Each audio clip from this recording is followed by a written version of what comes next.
प्रथम सर हम लोग 5 मिनट लेट से होंगे, फिर भी मैडम आ रही हैं, रास्ते में है। आवाज आ रही है? ठीक जी जी ठीक है, की आवाज कट रही है? मैं कह रहा हूँ हम लोग 5 मिनट लेट होंगे जो है। क्यों, क्या हुआ? सुरभि आ गई, सुरभि मैडम आ गई, आ गई। सुरभि तो आ गई। हाँ आ गई, बस ठीक है। विष्णु जी आए कि नहीं?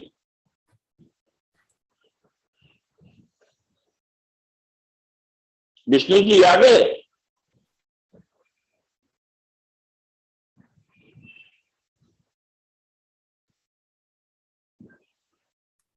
विष्णु जी आए कि नहीं?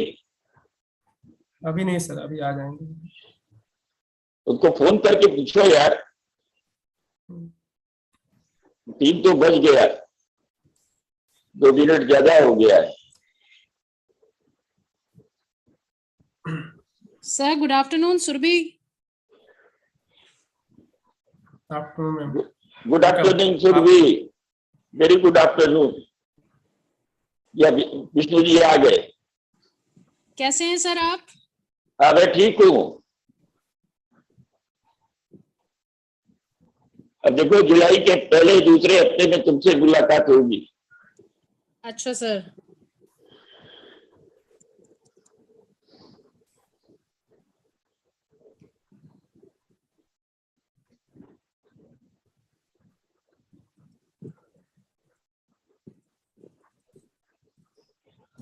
सर एक बहुत अच्छी न्यूज है।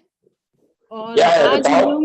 आज हम लोग अग्निपथ रिक्रूटमेंट स्कीम के बारे में बात कर रहे हैं। और सर संतोष मेरे ब्रदर की भी जॉब लग गई सर। अच्छा अच्छा। और मैं आपको पर्सनली सर उसके बारे में बाद में बताऊंगी आफ्टर दिस। और आपके भाई का भी मुझे लगता है काम हो जाना चाहिए। हो गया सर, हो गया है? हो गया काम सर। इनके भाई का काम हो गया? हाँ सर, आज अभी पता चला है दिन में, तो मैंने कहा इस रिक्रूटमेंट स्कीम के बाद आपसे बात करेंगे, उस पर वार्तालाप नहीं कोई बात नहीं, हम तो कल अपने अखबार में पढ़ लिया था, न्यूज में देख लिया था कि अच्छा जेट एयरवेज शुरुआत होने वाली है, सब हो गया है, सब कुछ सही हो गया है।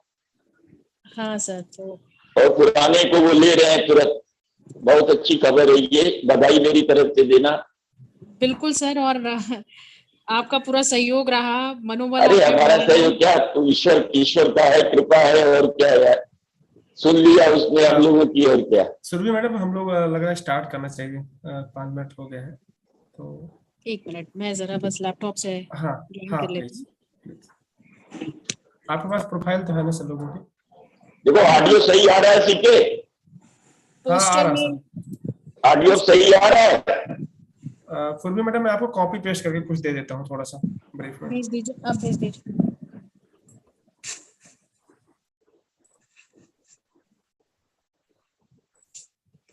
नहीं पहले आवाज कट के आ रही थी, अब सही आ रही है?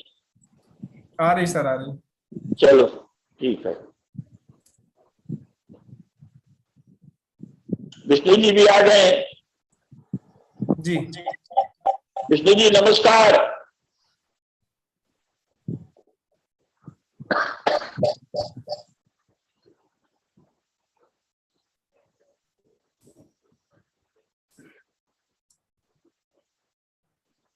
विष्णु जी नमस्कार।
ओम प्रकाश जी नमस्कार। नमस्कार पदमपति जी, मेरा कुछ इसमें नमस्कार, बहुत देरी से आपका इंतजार हो रहा था। सर कंप्यूटर पे ये आ नहीं रहा है, कुछ अनम्यूट नहीं हो रहा और वीडियो भी नहीं आ रहा, तो मैंने अभी मोबाइल पर हूँ शायद। अरे हम लोग तो हमेशा मोबाइल पे ही रहते हैं, मोबाइल ज्यादा बेटर है, कोई दिक्कत नहीं है। हाँ ठीक है। सुनील पंत जी भी आज लग रहा है मैदान जी में। जी सरपंच सर भी आए हैं। सुनील पंत जी आपको भी नमस्कार।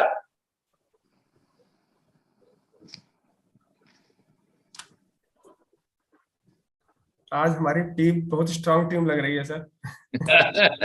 ये तो आर्मी के लोग और दूसरे बड़े बड़े जो बैंकर और देख रहा हूँ कि हाँ सुनील जी तो बहुत जी, इज अ रिनाउंड इकोनॉमिस्ट, आई से नाउ बैंकर से भी ज्यादा रिनाउंड बैंकर है और इससे ज्यादा हम लोग के विचारों से बहुत मिलते जुलते हैं। जी जी सर। उनके उनके उनके समाचार आते रहते हैं, हमको मिलते रहते हैं वो। जी हाँ बहुत अच्छा लगता है। जी जी। अब देखिए आप आ गए, देखिए मोबाइल पर आ गए और हम लोग तो हमेशा मोबाइल पर ही रहते हैं। जी जी विष्णु जी कोई दिक्कत नहीं होती। अब हमको लग रहा है स्टार्ट करना चाहिए हम लोगों को अभी। पूर्वी मैम जो है। हाँ देर हो गई है, 7 मिनट की देर हो गई है।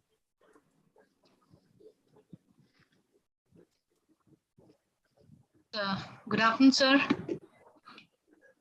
Good afternoon Surabhi. So nice to see you, sir, after a long time. Truly my pleasure. I think it is indeed my pleasure to hosting today's event because we have all a very decorated four officers with us. And it is always pleasure to hear from Sir, Lieutenant General P.K. CHATURVEDI, sir. So it is truly our team's honor. Let me take this honor and opportunity of introducing all the dignitaries of today's debate. And the topic of discussion today, we're debating on a very pertinent issue, and it is in the news also, Rashtriya Suraksha, Bhavishya Ki Chunautiyan aur Agnipath Yojana. I think the Agnipath scheme for military recruitment, the Union Cabinet took a very historic decision approving an attractive recruitment scheme for the Indian youth to enter in the armed force. And to discuss this, we also have a very decorated armed force officers. To discuss this debate, we have Lieutenant General V.K. CHATURVEDI, sir, Param Vishisht Seva Medal, Ati Vishisht Seva Medal, Sena Medal, MMS, and retired as a DG Manpower Planning and Recruitment Services. We welcome you, sir, for this debate and today's program. I'll also welcome Lieutenant General Dr. KONSAM ji, who's Param Vishisht Seva Medal, Yuddha Seva Medal, Ati Vishisht Seva Medal. Welcome you, sir, for this debate. We also have Brigadier PRAVIN Kumar, sir, who's retired from Army, and to discuss this debate, I take this opportunity to welcome my team of AB Foundation. We are guided by our own mentor, a guru, Shri Padampati Sharma, sir, who's an editor-in-chief with the Nation Today and the founding member of this AB Foundation. We also have Anand Kumar Singh ji, who's an advocate and a founder partner with the Legal Headers and Associates. He is operating from Kolkata. We also have the trustee of this AB Foundation, C.K. Mishra ji, who is again, the backbone of this AB Foundation. So I welcome each and everyone and all the people who have joined today. I request our mentor, Padam Shah, to kindly set the tone of this debate.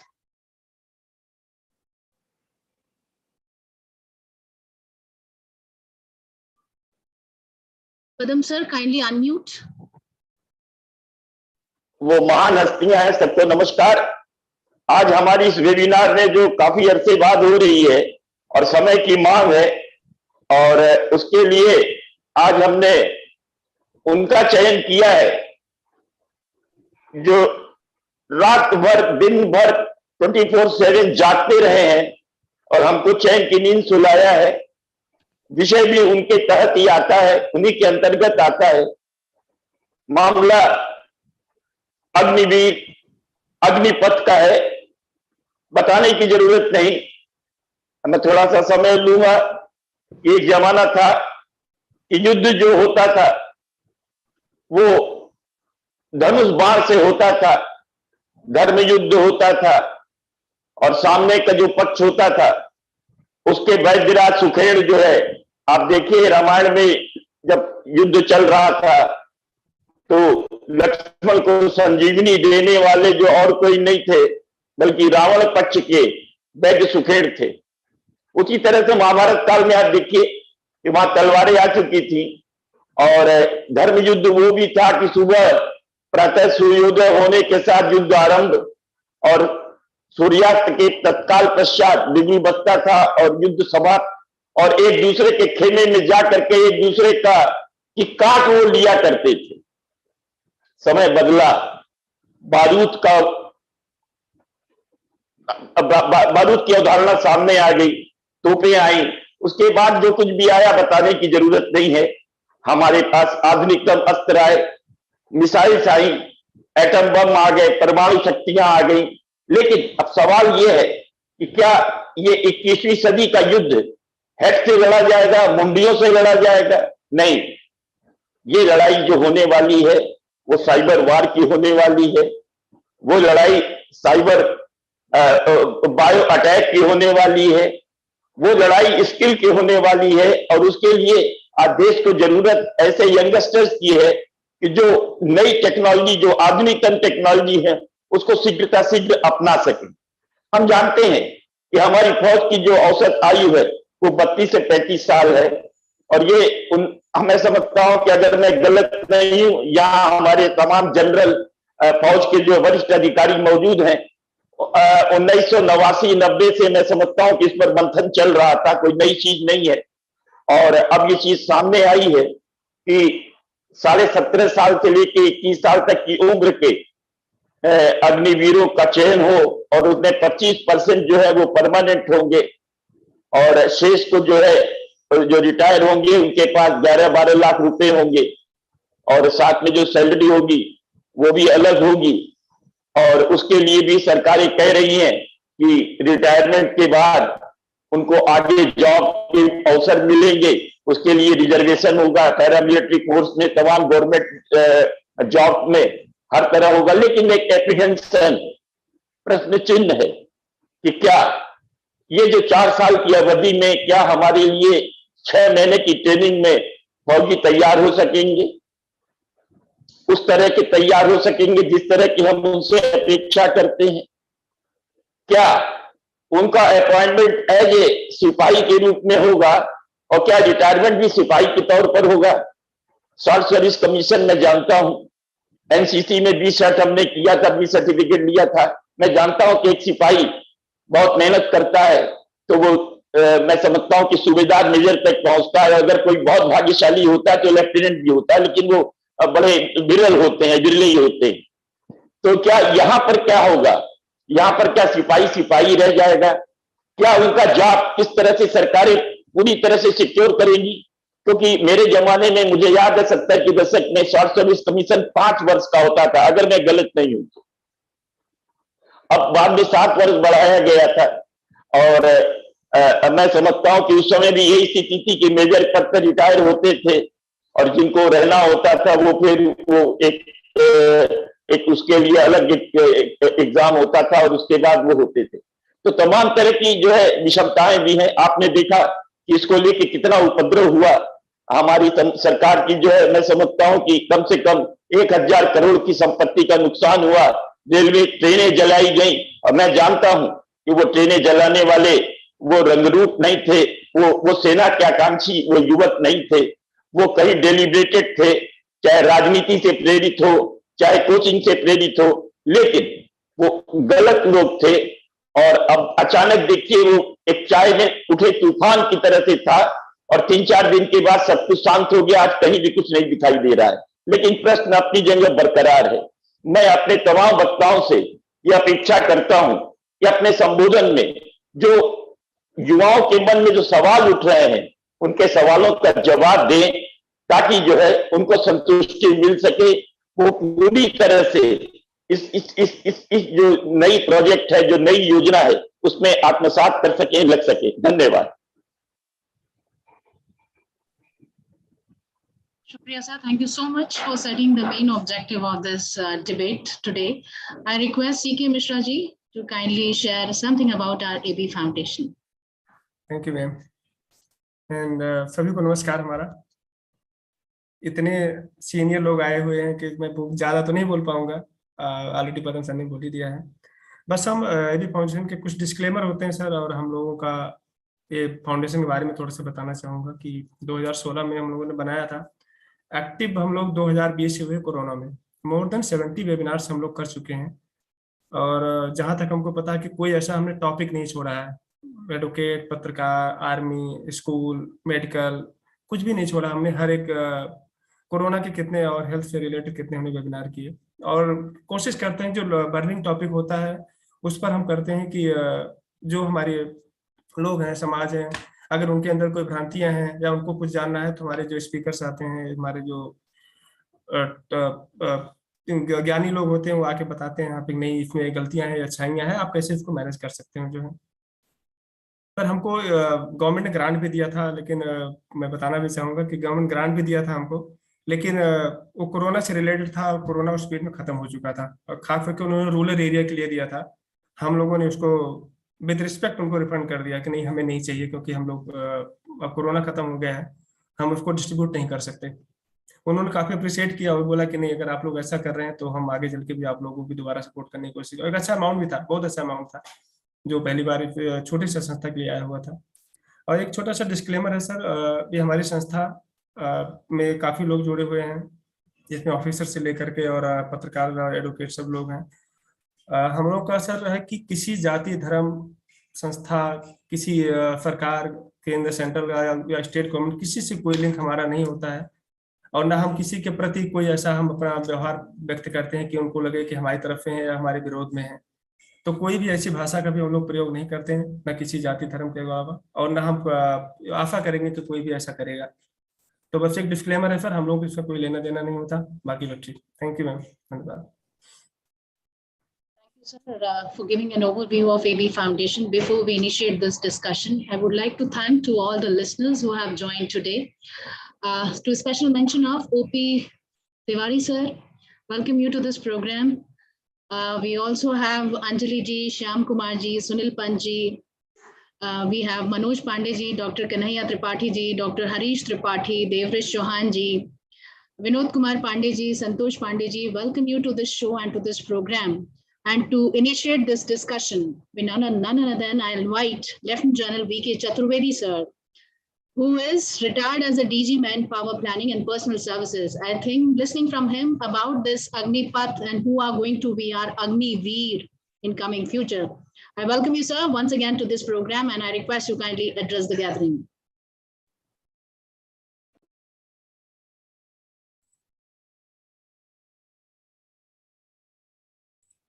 So you're muted.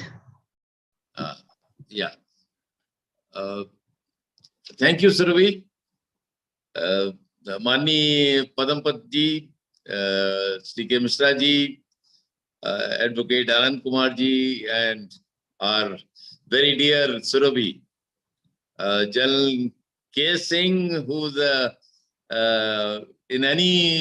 he's an icon of our armed forces from Manipur, Brigadier PRAVIN, my very dear friend Sunil Panji, and others who are with us for this program today. सबसे पहले मैं इस बात की बहुत सराहना करूंगा कि आज जो विषय चर्चा के लिए लिया गया है एक बहुत महत्वपूर्ण है, समकालीन है, और आज जो पिछले कुछ मैं समझता हूं एक हफ्ते पहले जो कुछ घटनाएं हुई उसके संदर्भ में बहुत महत्वपूर्ण है। कुछ समय में जो कि आज का मुद्दा है राष्ट्रीय सुरक्षा, उसके बारे में बताऊंगा, और फिर उसके बाद हम अग्निवीर पे चर्चा करेंगे। आज का, जैसे कि पदम जी ने भी अभी बताया, कि जो राष्ट्रीय सुरक्षा की जो परिभाषा है ये पूरे तरह से बदल चुकी है। राष्ट्रीय सुरक्षा जो हम पुराने समय में, पुरातन काल में जो समझते थे, वो केवल सेनाओं की जिम्मेदारी होती थी, और ये कहा जाता था कि वो सीमाओं की रक्षा करेंगे तो राष्ट्रीय सुरक्षा बिल्कुल चौक चवंद है।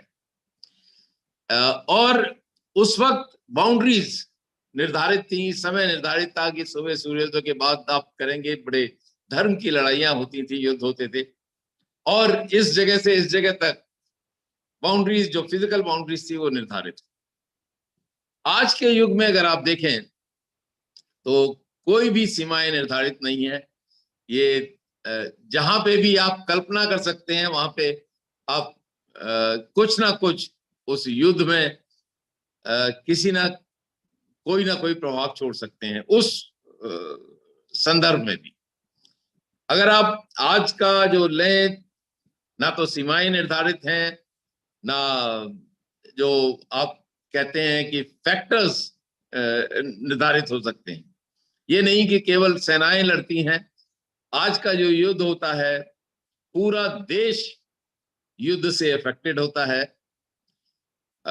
इसमें political leadership, diplomacy, military of course has a most important role to play, लेकिन इसके अलावा जो सिक्योरिटी आपको प्रदान करते हैं उसमें psychological warfare, perception management, intellectual management, intellectuals भी इसमें दिशा को निर्धारित करने में बड़ा मदद करते हैं।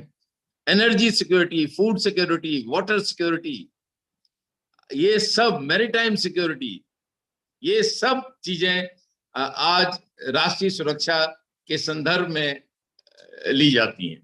तो एक कॉम्प्रिहेंसिव नेशनल पावर, जब आप युद्ध हो रहा है किसी देश का, तो एक कॉम्प्रिहेंसिव नेशनल पावर पूरा अफेक्टेड होता है।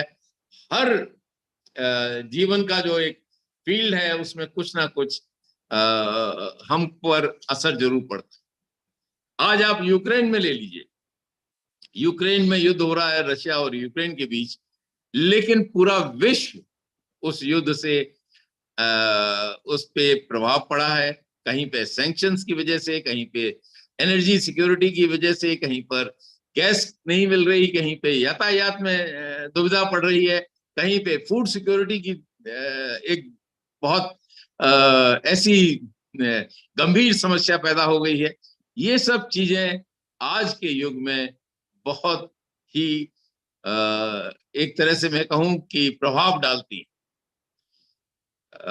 इसलिए आज का युग, अगर आप यूक्रेन के संदर्भ में लें, तो आज के युग में हर देश को स्वावलंबी बनना पड़ेगा, आत्मनिर्भर बनना पड़ेगा, सक्षम बनना पड़ेगा, सुदृढ़ बनना पड़ेगा, समर्थ बनना पड़ेगा, और तभी वो युद्ध में सफल हो सकता है।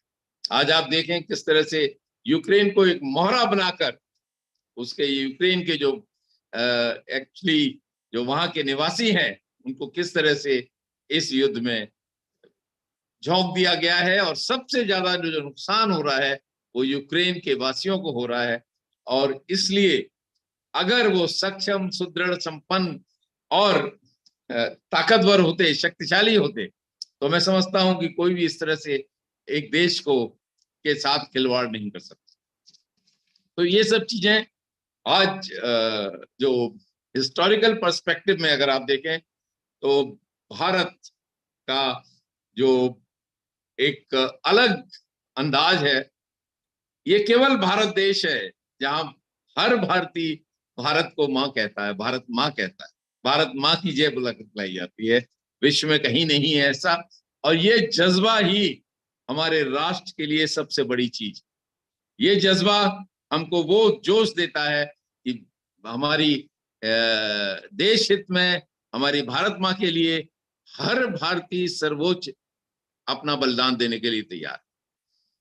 अब आप भारत में देख लीजिए, कभी भी भारत में, आज से नहीं पुरातन काल से, सूरवीरों की कमी नहीं है। भगवान श्री राम से ले लीजिए, भगवान श्री कृष्ण ले लीजिए, अर्जुन, भीम, और अगर आप बाद में आए तो आप चंद्रगुप्त मौर्य, पृथ्वीराज चौहान, राणा प्रताप, वीर शिवाजी, केशवदेव राय, माँ चेन्नम्मा, अहिल्याबाई, रानी लक्ष्मीबाई, और अगर अब स्वतंत्रता संग्राम के टाइम में आए तो मंगल पांडे, चंद्रशेखर आजाद, भगत सिंह, सुखदेव,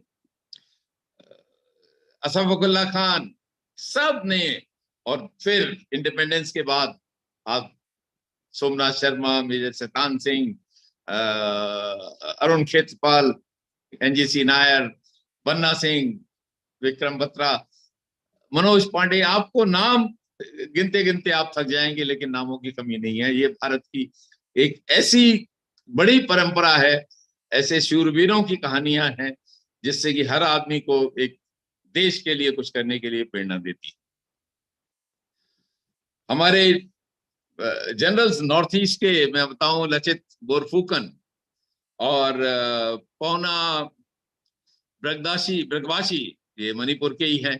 ये लोग ऐसे हैं जिनके बारे में हम आज जानते भी नहीं हैं, लेकिन अब पिछले 7-8 साल से मैं देख रहा हूं कि इन सब अनकहे जो वीर बलिदानी हैं उनके बारे में भी बात हो रही है, उनके बारे में भी किताबों में लिखा जा रहा है, हमारे बच्चों को पढ़ाया जा रहा है। ये बहुत अच्छी चीज है, क्योंकि सबसे बड़ी जो प्रेरणा आपको मिलती है आपके बुजुर्गों से मिलती है, आपके पूर्वजों से मिलती है, और वही प्रेरणा, इसको जिंदा रखना हर भारतवासी का एक बहुत बड़ा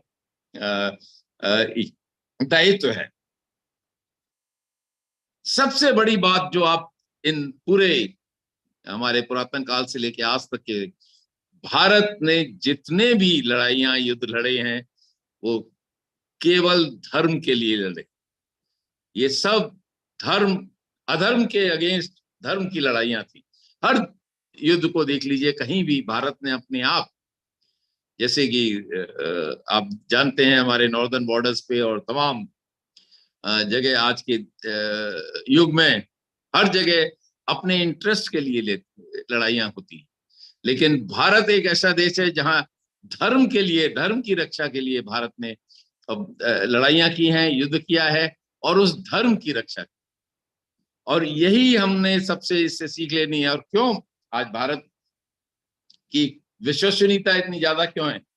वो इसलिए है कि भारत ने कभी अपनी तरफ से किसी की जमीन हड़पने के लिए युद्ध नहीं किया। भारत ने हमेशा अपनी रक्षा के लिए युद्ध किए हैं, और पड़ोसियों को, जो गरीब देश हैं और जो को जरूरत है, उनको हमेशा सहायता करने में मदद की है, कभी भी पीछे भारत नहीं। और इसलिए आज भारत विश्वसनीय है पूरे विश्व में।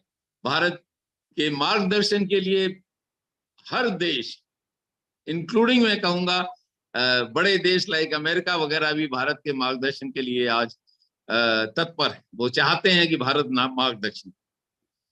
भारत की दूसरी विशेषता, भारत ज्ञानवीरों की धरती है। भारत ज्ञानवीर आज से नहीं, हमेशा से। आप वेद व्यास से ले लीजिए, वाल्मीकि से ले लीजिए, बाद में अभी चंद्रगुप्त मौर्य ले लीजिए, गार्गी ले लीजिए, पाणिनि, सुश्रुत, अभी अगर लेटली अगर रविन्द्रनाथ टैगोर, और अब सत्या नडेला, सुंदर पिचाई, पराग अग्रवाल, ये सब ने एक अपना स्थान, जो कि अगर आप सम्मान और आदर की दृष्टि से देखे जाते हैं ज्ञान के लिए, इन लोगों ने वो एक हासिल किया है। आज देख लीजिए अमेरिका के जो प्रेसिडेंट अपॉइंटमेंट करते हैं, 3 में से 2 भारतीय होते हैं। इसी तरह से इंग्लैंड में देख लीजिए, हर दूसरा तीसरा भारतीय है जो बड़ी बड़ी कंपनियों को चला रहा है। लेकिन इन सब के बावजूद भारत में अहम नहीं है, अहंकार नहीं है। ये एक ये जरूर है कि हम गर्व करते हैं, हम गौरव के साथ अपने उसको कहते हैं, लेकिन अहंकार बिल्कुल नहीं। तो ये चीजें हमारी विशेषताएं हैं। भारत ऑल्सो दानवीरों का देश है, लेकिन दानवीर के लिए सबसे बड़ी जो जरूरत होती है, लोग कहते हैं कि जब आप किसी को दान कर रहे हो तो अपनी आंखें नीचे रखें, क्योंकि ये आपका नहीं है, जिसका है उसके लिए वो कर रहा है। तो बड़े एक दूसरे के लिए उसको ऐसा नहीं लगना चाहिए कि मैं किसी से कुछ ले रहा हूं। उसके सम्मान की रक्षा रखने के लिए आप अपनी आंखें नीचे रखें। और ये चीजें जो हैं, दानवीर दधीच ले लीजिए, सती सावित्री, कर्ण, ये सब इन्होंने किया। और आज भी आपको बस एक अपील करने की जरूरत है कि किसी को जरूरत है, भारत में हजारों और लाखों लोग उसकी मदद करने के लिए तैयार हो जाते। ये हमारी विशेषताएं हैं और इसको हमने हमेशा अपने में दिल में बसा के रखना है। सबसे बड़ी चीज है राष्ट्र प्रथम, ये हमारे फौज की विशेषता है। हर यूनिट के मेन गेट पे लिखा होगा राष्ट्र प्रथम सदैव एवं सर्वदा। राष्ट्र प्रेम से बड़ा कोई प्रेम नहीं है, राष्ट्र हित से बड़ा कोई हित नहीं है, राष्ट्र भक्ति से बड़ी कोई भक्ति नहीं। जब आपको ऐसा लगे कि राष्ट्र के ऊपर कोई खतरा है, तो उस वक्त धर्म, जात पात सब सेकेंडरी हो जाते हैं। हर भारतीय ने एक साथ मिलके कंधे से कंधा मिला के भारत माँ की रक्षा करनी। और इसलिए मैं कहता हूं, उठो धरा के वीर सपूतों, पुनः नया निर्माण करो, भारत के जन जन के जीवन में नव स्फूर्त नव प्राण भरो। ये जो विशेषता है, ये भारतीय सुरक्षा की जो मैंने थोड़ी बहुत संक्षिप्त में बात की, इसके बारे में किया था। अब मैं अग्निपथ के बारे में थोड़ा बताऊंगा, जो थोड़ा सा पद्मपत जी ने भी बताया है कि ये एक नई रिक्रूटमेंट सिस्टम शुरू किया गया है। बेसिकली इसमें इंडक्शन, इन सर्विस ट्रेनिंग और रिहेबिलिटेशन, 3 चीजें। इंडक्शन के मामले में जो आज तक हर भारतीय को जब फौज में रिक्रूट किया जाता था, तो ये था कि वो 17 साल मिनिमम नौकरी करेगा, और अगर प्रमोशन लेता गया तो हो सकता है 30-32 साल तक भी नौकरी करे। लेकिन सबसे बड़ी जरूरत आज के युग में है तो भारत में एक young army, fitter army means physically fit और टेक्नोलॉजी से भी। आज के जो जितने भी वेपन्स हैं, साइबर है, सैटेलाइट्स हैं, कम्युनिकेशन है, मैरीटाइम है, ये सब चीजें जो आप देखें, वेपन्स हैं, मिसाइल्स हैं, रॉकेट्स हैं, ये सब guns, Motors, computer system, command and control system, ये सब टेक्नोलॉजी रिक्वायर्ड करते हैं। आर्टिफिशियल इंटेलिजेंस, रोबोटिक्स, ये सब चीजें आज के युग में हमारी युद्ध में ये सब काम आएंगी। सब चीजों की जरूरत होगी, टेक्नोलॉजी की जरूरत होगी, और इसलिए हमको टेक्नोलॉजी से भी बच्चे चाहिए। इंडक्शन के लिए क्योंकि यंग प्रोफाइल चाहिए, 17.5 साल से लेके 21 साल तक उन्होंने इंडक्शन की एज रखी है, और 6 महीने की ट्रेनिंग के बाद, 4 साल सर्विस के बाद ये अग्निवीर बनकर समाज में फिर वापस चले जाएंगे। 75% वापस जाएंगे, 25% को रिटेन कर लिया जाएगा। तो इसमें का मतलब है कि हमारी फौज यंग होगी, मोर केपेबल होगी, बेस्ट ऑफ द बेस्ट होगी, और इसलिए इसको रखा गया। ये जो चेंजेस हैं 75-25 अगले 9, 10, 12 साल में आएंगे। एकदम नहीं है कि आज आप सोच रहे हैं कि एकदम 12.5 लाख की हमारी आर्मी है तो 9 लाख और 3 लाख हो जाएंगे, ये नहीं हो। जो इंडक्शन होगा, अब केवल एक एंट्री होगी, वो अग्निवीर की होगी। दूसरी चीज है ऑल इंडिया ऑल क्लास। पहले हम लोगों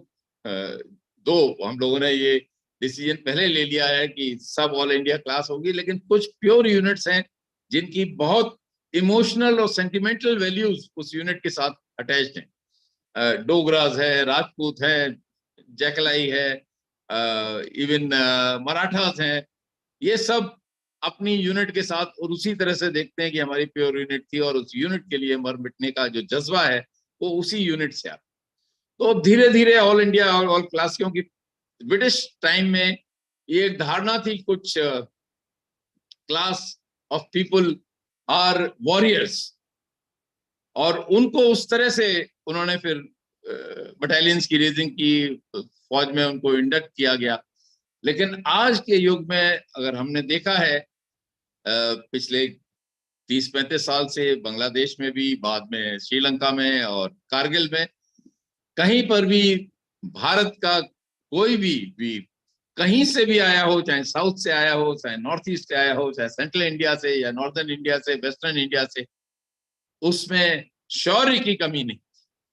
और इसलिए ये ऑल इंडिया ऑल क्लास करने का एक महत्वपूर्ण निर्णय लिया गया है। इसके अलावा दूसरा जो एम था कि भारत के हर जिले से कुछ ना कुछ इंडक्शन हो और फौज में रिप्रेजेंटेशन हो, उनका प्रतिनिधित्व। प्रेजेंटली आप को आश्चर्य होगा कि 30 से 35% ऐसे डिस्ट्रिक्ट्स हैं जहां का कोई भी ज्यादा लोग नहीं है, लेकिन इस जो इंडक्शन ये योजना के तहत सारे रीजन्स रिप्रेजेंट होंगे। ये सब चीजें जब आप देखेंगे, ये अच्छी स्कीम है, अच्छे ध्येय के साथ लाई गई है। आपको रिहेबिलिटेशन के लिए गवर्नमेंट ने काफी कुछ अनाउंस किया है, पैरामिलिट्री फोर्सेस में, सेंट्रल आर्म पुलिस फोर्स में, जैसे सीआरपीएफ, बीएसएफ वगैरह में है। इसके अलावा स्टेट पुलिस में आपको even as a PT instructors in Kendriya Vidyalaya, Navodaya Vidyalaya, सैनिक स्कूल, इन सब जगह आप लोगों को उसमें भी लिया जा सकता है। अच्छी रेस्पेक्टेबल कंपनियां, पीएसयूज, डिफेंस पीएसयूज जितनी है, इसके अलावा प्राइवेट सेक्टर में सबने प्रॉमिस किया है, लेकिन इसके लिए एक बहुत जरूरी चीज है कि ये सब प्रॉपर नोटिफिकेशन के जरिए आना चाहिए। नहीं तो ये जो आज प्रॉमिसेस होती हैं, कल वो प्रॉमिसेस पे एक तरह से मैं ये कहूंगा कि उन पे किसी तरह का एग्जीक्यूशन नहीं होता, और फिर जो हमारे भारत के शूरवीर हैं इनको जरूर सफर करना पड़ता है। तो ये सब notification I am sure government will do it. जो उपद्रव हुए ये बिल्कुल अनएक्सेप्टेबल हैं, किसी तरह से भी इनको हम सही नहीं कह सकते। भारत के सेनाओं में इन चीजों के लिए कोई जगह नहीं।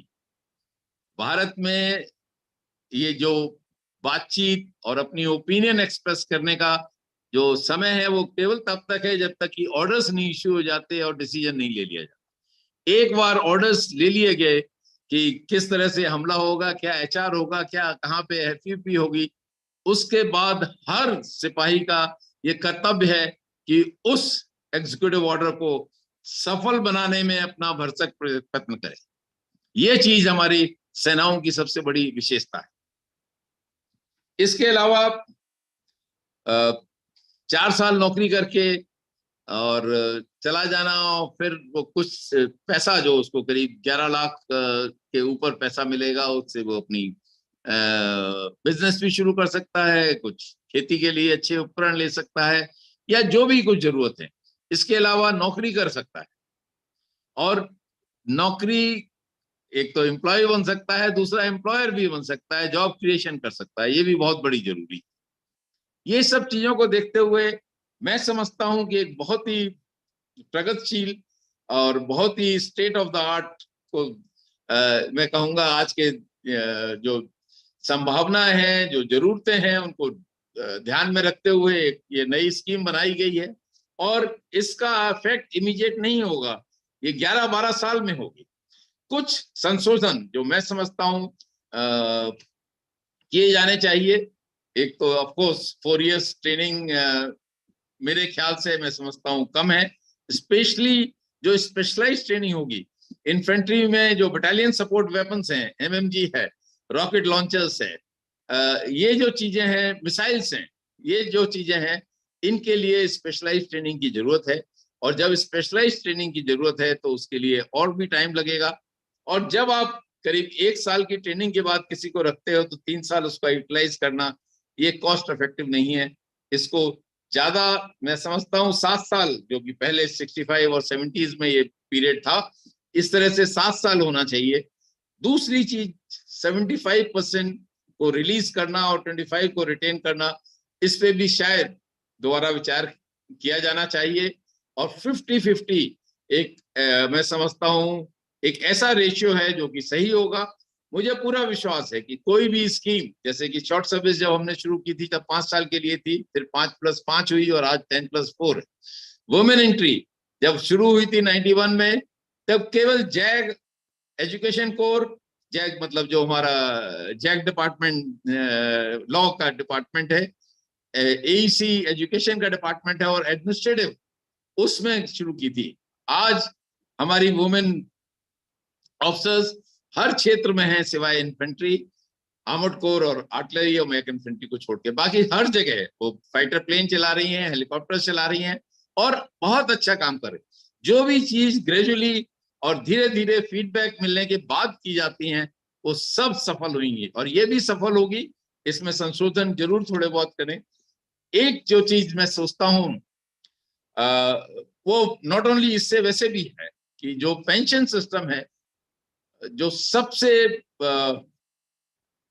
मैं क्या शब्द यूज करूं कि जिससे कि एक असंतोष है।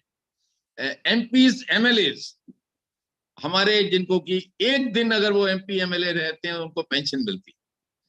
इन शूरवीरों को 4 साल या 5 साल के बाद अगर पेंशन ना दी जाए तो ये जरूर इससे कुछ ऐसी चीज उत्पन्न होगी जो कि मैं समझता हूं फौज के मनोबल के लिए शायद ठीक नहीं रहेगी। इस पे विचार करना चाहिए। और दूसरी चीज है कि अगर एक टर्म पे उनको एक पेंशन तो दूसरे टर्म पे दूसरी और अप टू 6 और 7 पेंशन मिलती हैं, जबकि दूसरे लोगों को मैक्सिमम 2, वो भी इसलिए कि फौज वाला 37-38 साल पे रिटायर कर लेता है, वो दूसरी जगह भी 20 साल नौकरी कर पाता है, तो उससे ज्यादा नहीं मिल पाती। तो इस चीज पे जरूर विचार होना चाहिए। और मेरी ये अपील होगी कि हमारे प्रधानमंत्री जी बहुत ही ऐसे हैं जो उन्होंने बहुत ट्रांसफॉर्मेशनल चेंजेस किए हैं, बहुत अच्छे चेंजेस किए हैं, वो इस पे जरूर विचार करेंगे, क्योंकि ये जरूर कुछ ऐसा एक उदाहरण पेश कर रही है जो कि शायद लोगों को सही नहीं लग रहा। इसी तरह से गवर्नर्स एंड वाइस प्रेसिडेंट के लिए भी, क्योंकि उनको भी 5 या 6 साल की सर्विस के बाद पेंशन इंटाइटल्ड है, उसको या तो पेंशन ना कह के कुछ और कह सकते हैं, क्योंकि अगर आप उसको पेंशन कहेंगे तो पेंशन के रूल्स उस पर भी लागू होने चाहिए। इस पे जरूर पुनर्विचार होना चाहिए और ये जरूर आई हैव नो डाउट कि इस पे जरूर देखा जाएगा। एक चीज मैं और लास्ट में कहना चाहता हूं, before I finish, I have taken a little more time Surabhi, कि किसी भी आर्मी के लिए संदेश भेजना, संदेश देना, लड़ना जरूरी नहीं है। Arm forces are meant to establish peace. ये जो चीज है मैं 1-2 बार पहले भी कह चुका हूं कि सबसे बड़ा जो ध्येय होता है आर्म फोर्सेस का कि हम शांति स्थापित करें। आर्म फोर्सेस लड़ाई के लिए नहीं, शांति के लिए होती हैं। और इसलिए सही समय पे सही संदेश, जैसे कि हमने बालाकोट में संदेश दिया, उरी में दिया, इस तरह के संदेश देना और उस तरह की कैपेबिलिटी हमारे आर्म फोर्सेस को प्रदान करना हमारे देश की बहुत बड़ी जरूरत है। और जब हम इस तरह के संदेश देंगे तो मुझे पूरा विश्वास है कि कोई भी गलत हरकत करने से पहले कम से कम 10 बार सोचेगा। मैं पद्मपत जी का और एबी फाउंडेशन का, मैडम सुरभि का बहुत आभारी हूं कि उन्होंने मुझे समय दिया और बहुत खुशी हुई मुझे आप सबसे बात करने में। और जब क्वेश्चन आंसर सेशन होगा उस वक्त हम जिस प्रकार के भी क्वेश्चन होंगे, प्रश्न होंगे, जो आपके अंदरूनी को शक भी होंगे, तो हम सबको बिल्कुल सही से खुले दिल से आप सबको उसको उत्तर देने में मुझे बहुत खुशी होगी। बहुत बहुत धन्यवाद। Thank you so much, sir. Yeah, thank you so much, sir, for covering a very holistic picture about how this national security is now a borderless fight, and we need a more fitter and younger and technology saver army in the future. And to debate on this discussion, on board we have Lieutenant General KONSAM Himalaya Singh, sir. Once again, I welcome you, sir, on board. A very well-decorated officer, Param Vishisht Seva Medal, Uttam Yudh Seva Medal, Ati Vishisht Seva Medal, Yudh Seva Medal. When I'm saying the decoration, I'm sure you get an idea the kind of a work and dedication has gone into the defense under his brigade and command. We welcome you, sir, for this debate, and I request you kindly open the discussion. So you're muted. Yeah, thank you very much, Survi, for your introduction. And I also thank AV Foundation for inviting me for this purpose on discussion on Agnipath. At the outset, I must say that this is a very, very transformational kind of a scheme, transformational idea for the purposes not only for saving the pension bills, but also to make the military a little more modern. That was the intention. So I believe that the intention was extremely honorable Then intention was a very, very great idea. I don't know from where it is originated, but definitely it was a very, very good idea to think about such a and implement Agnipath. There are many advantages, and General Chaturvedi has outlined the various advantages of Agnipath scheme. And also there are a lot of these media blitz in the newspapers, everywhere you can get what does Agnipath scheme actually mean for the young people as well as for the country and its armed forces. As you all know, the armed forces are the last bastion of our sovereignty. The armed forces are supposed to defend the integrity and sovereignty of our country. That actually means that armed forces are, and besides other agencies, are also the last bastion of our defending our own constitution, which means our own identity as India as a nation. So that is the responsibility which has been thrust on armed forces. And if I may say that for this, we have a very, very vibrant, extremely competent armed forces which are known to our countrymen. But times have changed and we must evolve over the years. We must modernize, and also we must prepare for future wars or future conflicts. India is in the middle of very, very, very sensitive times now because of the northern borders where China, in the west we have Pakistan, and Indian Ocean along with Pacific is becoming very, very contestations in terms of natural resources, in terms of the shipping lanes and what have you. Therefore, we are at the very, very important stage of our nation building when the nation is looking up to be, if not a superpower, but a power to be reckoned with in India, in the world. Agnipath scheme fits into that kind of a scheme of things. But the way, public opinion has pushed back a lot of it, there are three opinions largely that I hear from the media. One is that, some are demanding rollback. Some are demanding, okay, we support, full support. And the third, and the majority I find, is that it needs a little modification, tweaking as the time goes by, and it needs some modifications for improvement while implementing the scheme. So these three, kind of groups are there in what I see in the media, print and electronic medias. So there are some concerns which General Chaturvedi have expressed, and many actions have been taken, to actually address the grievances that was initially thought out to be. The first one was the relocation or re-employment of what happens to these Agniveers after 4 years. That demand has been, I think, largely, you can't re-employ all 75 in the government services, all 75% of, the released people. But by saying that 10% of the jobs in the Central Armed Police Force like CRP, BSF, ITBP and all, I think that is a good beginning besides the state police and others. Also, various PSUs also have made certain announcements.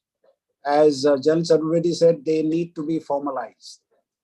So therefore, I think a large part of this concern has been addressed by the government. We are only waiting for the formal orders or formal implementation, the path ahead.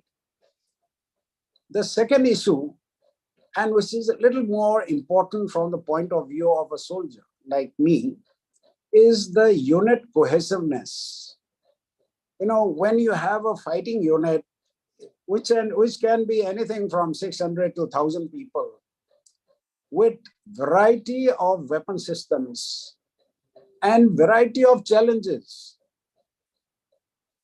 in that situation, how will these Agniveers, with a decreased kind of a training load, training duration, how do they fit in? With different mindsets and different aspirations. So therefore, that is another concern that needs to be thought about. And as I think it has been mentioned earlier also, if we increase the number of the percentage of people to be absorbed in a regular cadre, and the percentage of release cadre to be reduced from 75 to approximately 50 or something, that might solve the issue of unit cohesiveness. As you know, people when the bullets fly, it is not just about, you know, our love for the country. It is about camaraderie. It is about saving my friend. It is about, you know, having faith in my friends around me in the battle, in the thick of the battle. It is about the you know, we call it, you know, Naam, Namak or Nishan. What are we fighting for? Something larger than self. So that kind of a ethos and values, will it come, will it not come? That is debatable. But my experience is that maybe they will take time, and they may not be so much when, you know, into the grip of things if they don't have a, you know, surety or security of their own future. Because in our society, like I think I heard Survi talking about Hamare Bhai ko, you know, job mil gaya. You know, that is a kind of, you know, big achievement and ijat, you know, for the family and for the individual itself. So that matters. That was the second issue that General CHATURVEDI also mentioned. The third issue is about the all India, all caste. We all know that a large part of our country gets unrepresented in the Indian Army or Indian Defense Forces, Army, Navy, Air Force. But when you have an all India, all caste also, it should not happen that only those who can, you know, who do well in a written test, they only get recruited, because the underprivileged people, you know, from the remote areas, whose schooling, government schools or some non-existent schools, this happens still in many parts of our country, their chance of getting into the military may get further reduced, and maybe the urban, those people who don't get jobs, or you know, in the urban areas, but those who are little well off, they may go to, you know, they may not, they may be the ones who may qualify for such written examinations, even though they are smarter, they're little more knowledgeable. Because in war and warlike situation, it's not so much about, you know, knowledge, or is not so much about it's not so much about the skills. It is about a collective spirit, you know, a collective, I'll say, courage. And it's the atmosphere among these 600 people, 100 people, 1,000 people that is created by the leadership that wins the war, battle winning factors. So that is something that we need to, I'm suggesting ways how to improve upon, you know, before implementation. The third issue is, because of the, you know, uncertainty after 4 years, to a great degree, it can be, they can call it uncertainty, though that uncertainty has been reduced significantly. But the military should not become the last choice of the young people, whereas it should be the first choice.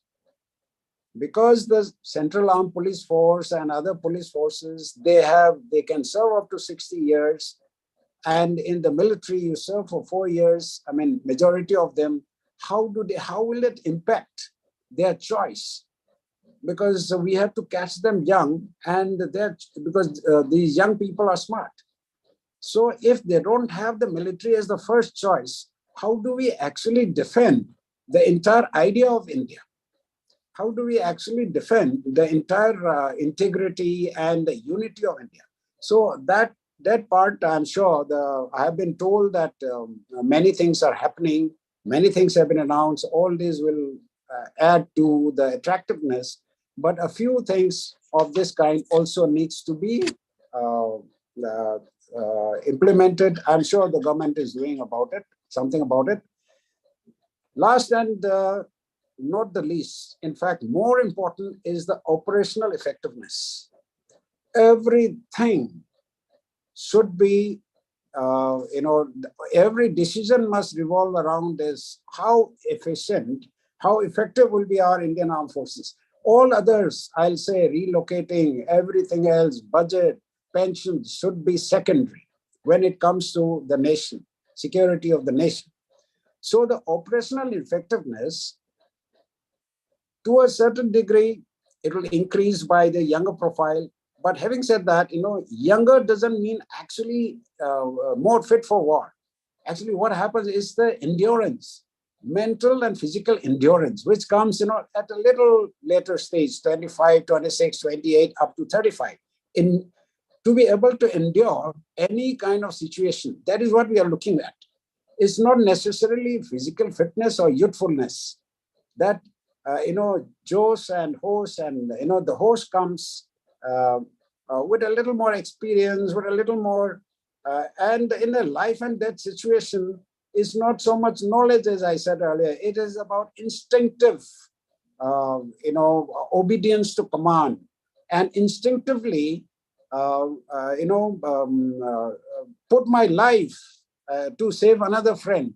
How will that come? That comes after a certain degree of cohesiveness and trust in one's commander, one's officer, and so these are the issues. The officers will have greater challenges to make sure that the ethos and values of the Indian Armed Forces are maintained.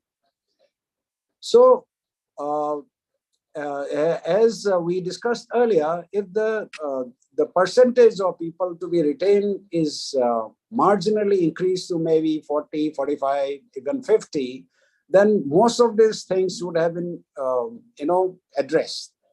In any organization, in the organizational culture, to preserve that organizational culture, most of the people must believe in that culture.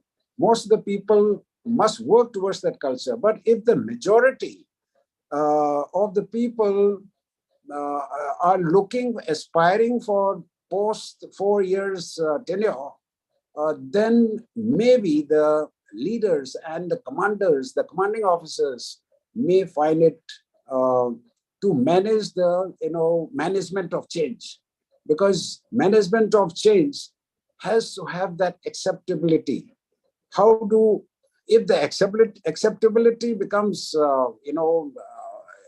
reduced, then the effect of any idea or effect of any kind of a scheme reduces greatly. Therefore, that acceptability from the stakeholders, all the stakeholders, must be increased.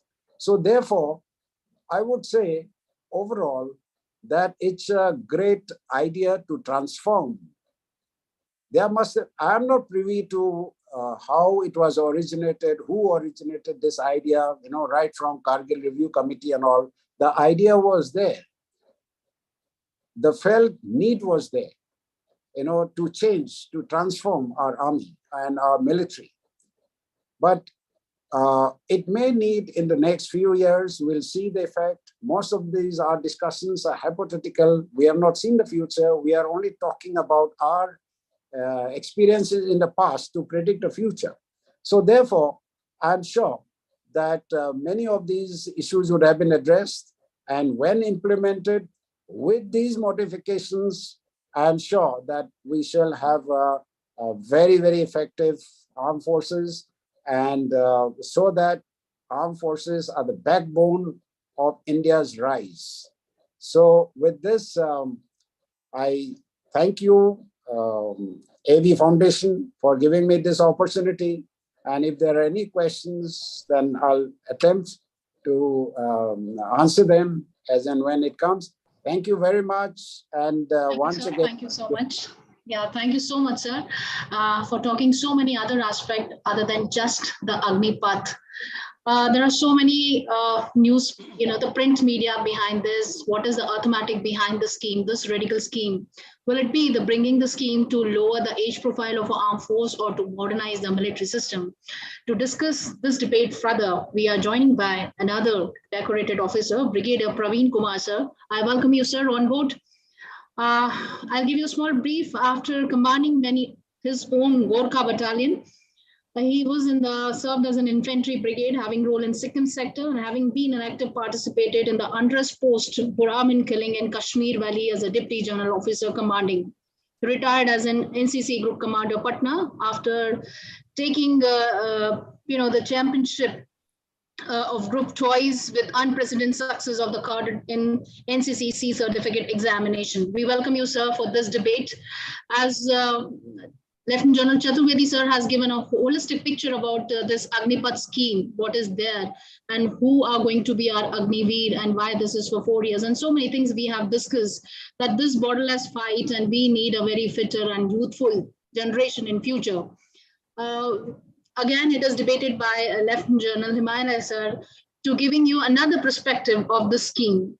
Now, let us discuss the scheme in terms of addressing the modernization of military or the defense system in the future, or maybe it is lowering the age profile of an armed force.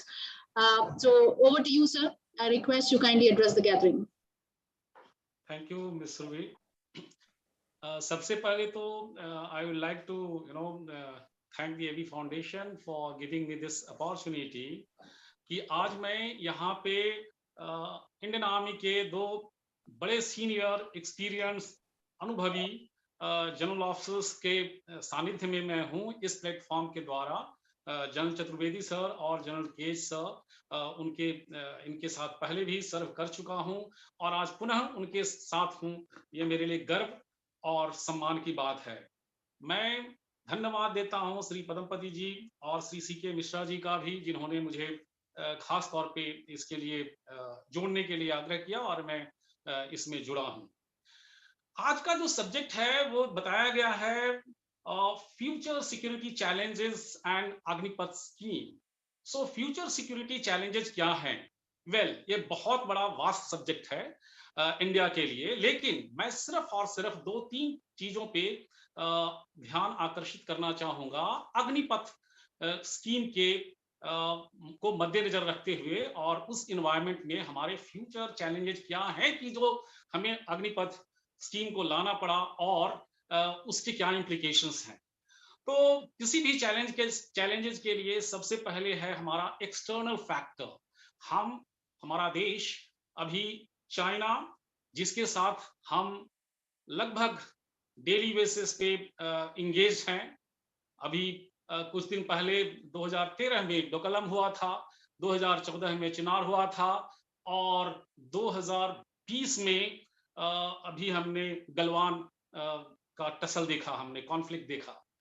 तो ये जो हमारी geopolitical location और जो हमारी geography है वो Ladakh sector के हैं, उधर चाइना के साथ कुछ सियाचिन ग्लेशियर हैं, पाकिस्तान के साथ, ये दोनों ही ना सिर्फ परमाणु बम से लैस हैं बल्कि इनके कन्वेंशनल आर्मी भी ठीक ठाक हैं। चाइना की सुपीरियरिटी को समझा जा सकता है। बेशक हम आज उनके साथ लड़ने के लिए बहुत ज्यादा तैयार हैं।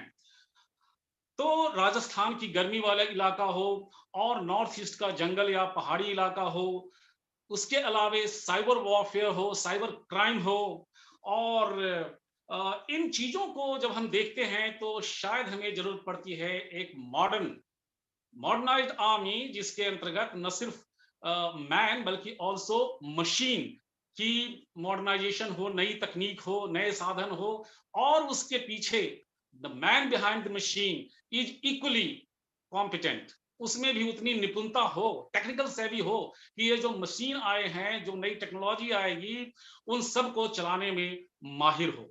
तो ये जो हमारा जो नए सिक्योरिटी, जो फ्यूचर सिक्योरिटी चैलेंजिंग है, उसको मद्देनजर रखते हुए अग्निपथ स्कीम लाया गया है कि जिसमें गवर्नमेंट का उद्देश्य है 3-4। एक है सबसे पहले bring down the age profile. अभी 32 इयर्स है, गवर्नमेंट उसको और नीचे अगले 6-7 वर्षों में 26 साल के करीब ले जाना चाहती है। और तकनीकी जानकारी से लैश यानी उसमें निपुण सैनिक हो, ये दूसरा एम होना चाहिए। और तीसरा एम है कि उनमें जोश, जज्बा और जुनून हो, ऐसे वाले हमारे अग्निवीर हों। और भविष्य के लिए उनको तैयार करना, ये कुछ एक एम्स जो निकले हैं सोशल मीडिया में, प्लस जो हमारे तीनों आर्म फोर्सेस के सीनियर्स जब प्रेस कॉन्फ्रेंस दे रहे थे तो उससे मैंने नोटिस लिया था। और इसके अलावे डिफेंस पेंशन की जो है और जो बजट है उसमें भी थोड़ी कटौती की जा सके, उसमें भी थोड़ी बचत हो। और इसके अलावे जब ये हम बहुत ज्यादा लोग ट्रेन कर देंगे, सोल्जर ट्रेन कर देंगे, और अग्निवीर जब 75% वापस जाएंगे, तो हमारे पास एक तरह से organised, trained and motivated youth हमारे कंट्री में अवेलेबल है, चाहे वो कहीं उसका already paramilitary forces, police forces, civil department में हो, या फिर स्वरोजगार कर रहा हो। द फैक्ट इज ये जो सिटीजन है वो ऑर्गेनाइज्ड, ट्रेन्ड एंड मोटिवेटेड है। तो ये भी एक गवर्नमेंट का उद्देश्य रहा है। मैं संक्षिप्त में बता देता हूं 3-4 लाइन में कि क्या यह स्कीम है। अधिकतर लोग जानते हैं, बट मे बी 1-2 चीजें और जान लें।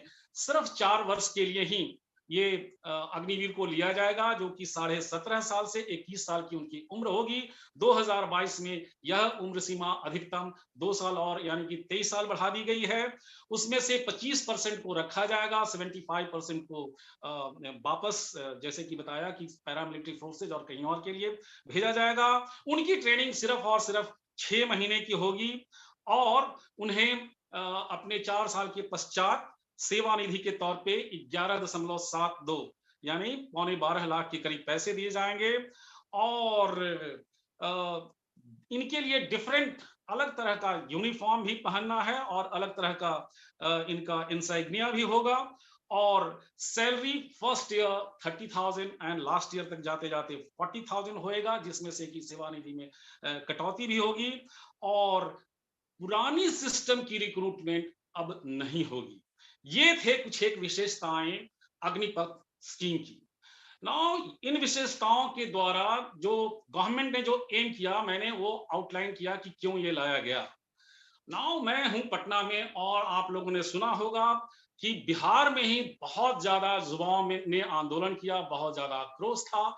यस, मैं ग्राउंड में गया, जहां पे बच्चे तैयारी करते रहते हैं सेना में जाने के लिए। तो यूं चलते फिरते 2-4 बच्चों को इकट्ठे करके उनसे मैं मिला और उनकी बातें सुनी। इनमें बहुत ही आक्रोश भी है और निराशा भी है। निराशा इस बात की कि जब ये महीनों महीनों तैयारी करते रहते हैं और जॉब जब मिलता है तो सिर्फ 4 साल का, यानी कि जॉब मिला भी और नहीं भी मिला। दूसरी बात है कि जब ये सिर्फ 25% रेगुलर होंगे, तो इसमें अगेन इनको ये लग रहा है कि 4 साल के बाद तो अधिकतम हमारा नहीं ही होगा। और उसके अन्य खामियां बता रहे थे कि सर उसमें तो फिर ये लोग लगा ही रहेगा कि हमारा नहीं होगा, तो हम अगले सेकंड करियर के लिए क्या करें क्या ना करें, इसी में हमारा वक्त गुजर जाएगा। यूं यूं कहें, अगर उन्हें छुट्टी और उनका जो ट्रेनिंग ले लिया जाए तो तकरीबन 1.5 साल के आसपास का समय यूं ही निकल जाता है। और इस तरह से 4 साल में तकरीबन 2.5 वर्ष और little plus minus here and there ही अवेलेबल है इनको जॉब करने के लिए।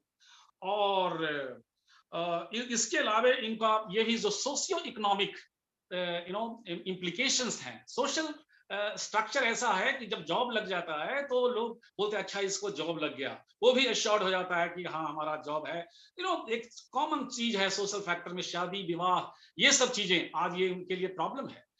इकोनॉमिक फैक्टर ये बताया कि जब उसको जॉब लग गया, लगता है अब हमारा जॉब लग गया है सेना से, और बहुत सारे जो सेना में जाते हैं वो अपना अच्छा घर बनाते हैं, अच्छा से स्टैंडर्ड ऑफ लिविंग उनका अच्छा होता है। तो आज का युवा भी अपने आप को ऐसा देख रहा था, अब उसमें निराशा है कि अब ऐसा नहीं हो पाएगा। तो और तीसरी चीज है जो एग्जिट पॉलिसी जो है वो कोई बढ़िया से प्लान नहीं किया गया है। इनफैक्ट जिस दिन अनाउंसमेंट हुआ, युवाओं ने आक्रोश दिखाया, आंदोलन किया, और थोड़े दिन के तुरंत बाद फिर आया कि हम 10% इधर देंगे, कहीं ना कहीं वहां दिया जाएगा। इसका मतलब कि ये कोई एक सोच विचार से प्लान तरीके से जो एग्जिट पॉलिसी होनी चाहिए थी 75% की, वो नहीं की गई। तो मेरा इसमें यही टेक है कि जो पहला उद्देश्य है कि हमें आर्मी को यंग रखना है। क्या हमारी आर्मी आज यंग नहीं है? 32 years is the average age of the Indian armed forces today, as they are saying, and in the next 6 to 7 years they intend getting it to 26 years. So अभी कुछ दिन पहले ही हम एक और डिबेट में हिस्सा ले रहे थे, वहां पे बताया गया कि कैसे स्पोर्ट्स पर्सन 32, 34, विराट कोहली जी का और बहुत सारे जो इंटरनेशनल प्लेयर्स हैं टेनिस के, उनका एग्जाम्पल दे रहे थे। और हमारे नायब सूबेदार बाना सिंह और जो दूसरे अल्बर्ट एक का, तो कुछ एक का 19 ईयर्स है, किसी का 29 ईयर्स में परमवीर चक्र मिला है, 38 ईयर्स में बाना सिंह जी का क्या बोलते हैं ये परमवीर चक्र मिला है। यानी कि जो करंट एज प्रोफाइल है वो एक यंग आर्मी का ही है, और उसमें भी लोग बहुत अच्छा कर रहे हैं। सो जो एम अगर जो गवर्नमेंट का देखा जाए, yes, laudable aim, we must have a young army. Can't we have in the present system the young army? We can still have the young army. We can still bring down. You see 21 years maximum रखा है, अगर जैसे कुछ पूर्व वक्ताओं ने बताया, और यहाँ पे जब मैं यूथ से, स्टूडेंट से इंटरेक्ट कर रहा था, तो उन्होंने भी बताया कि सर कम से कम 8 से 10 साल और बढ़ा दिया जाए। सो समझिए अगर इसको 21 इयर्स का 31 इयर्स किया जाए, दोनों का मीन 5 इयर्स होता है, बढ़ता है, यानी कि 20, उसमें से बहुत सारे लोग निकलते जाएंगे से 50%, क्योंकि एक फैक्टर दूसरे से लगा हुआ है। अभी ये सिर्फ बताया जा रहा है कि एज फैक्टर बढ़ाओ।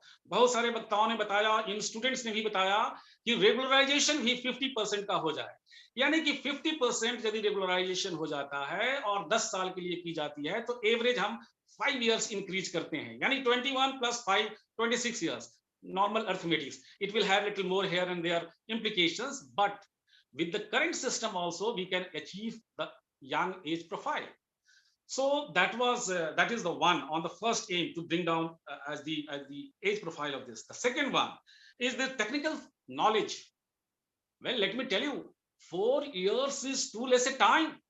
हमारे सभी लोग जानते हैं दैट कि आर्मी में भी जो स्पेशलाइज्ड वेपन सिस्टम है, उसमें जो हमारा सपोर्ट प्लेटून, सपोर्ट कंपनी होती है, और सपोर्ट प्लेटून्स होते हैं, motor platoon, missile platoons, MMG platoons, AD के रडार्स, इन सब में इनफैक्ट एडी का एक ऑफिसर बोल रहा था, उसका 1-1 साल का तो कोर्स होता है उसमें स्पेशलाइजेशन के लिए। तो हमारे भी जो सोल्जर्स आते हैं special company, special support platoon में और सपोर्ट कंपनी में, वो 4 साल के बाद ही आते हैं, जब उन्हें कुछ दक्षता हो जाती है। सो देयरफॉर ये जो आज का भी यदि ये युवा और आज का भी जो हमारे रिक्रूटमेंट पॉलिसी है, अगर उसको रेगुलराइज किया जाता रहे ज्यादा दिन के लिए भी, ज्यादा परसेंटेज ऑफ रेगुलराइजेशन भी होता रहे, तो भी ये टेक्निकल सभी होंगे। इनफैक्ट वो ज्यादा टेक्निकल सभी होंगे, उनको ज्यादा नॉलेज आए। इनफैक्ट 4 साल के बाद एक सोल्जर एक्चुअली फाइटिंग फिट होता है, फाइटिंग करने के लिए तैयार रहता है, चाहे वो ग्लेशियर का टेन्योर हो, चाहे वो हाई एल्टीट्यूड गलवान जैसी जगह हो, या फिर रडार चलाना हो, या कुछ भी करना हो। 4 साल के बाद वो एक संपूर्ण फाइटिंग मशीन, एक सिस्टम अपने आप में बनता है फौज के लिए। लेकिन तभी हम उसमें से इस सिस्टम के तहत सिर्फ 25% रखेंगे, और 75% जो एक्चुअली मोस्ट सूटेड है आर्म फोर्सेज के लिए, उसको आर्म फोर्सेज में नहीं रख के कहीं और हम भेजने की व्यवस्था कर रहे हैं। सो देयरफॉर ये दूसरा एम भी अचीव किया जा सकता है, करंट सिस्टम या मॉडिफाइड सिस्टम, जो कुछ वक्ताओं ने बताया, और लास्ट में मैं भी जो इन युवाओं से, यूथ से मिल करके और कुछ अपनी सूझबूझ से मैं जो रिकमेंडेशन दूंगा उसमें। तीसरा है डिफेंस पेंशन की बचत करना। देखिए डिफेंस पेंशन हो या डिफेंस बजट हो, उसको बचत करने के अन्य बहुत सारे तरीके हैं।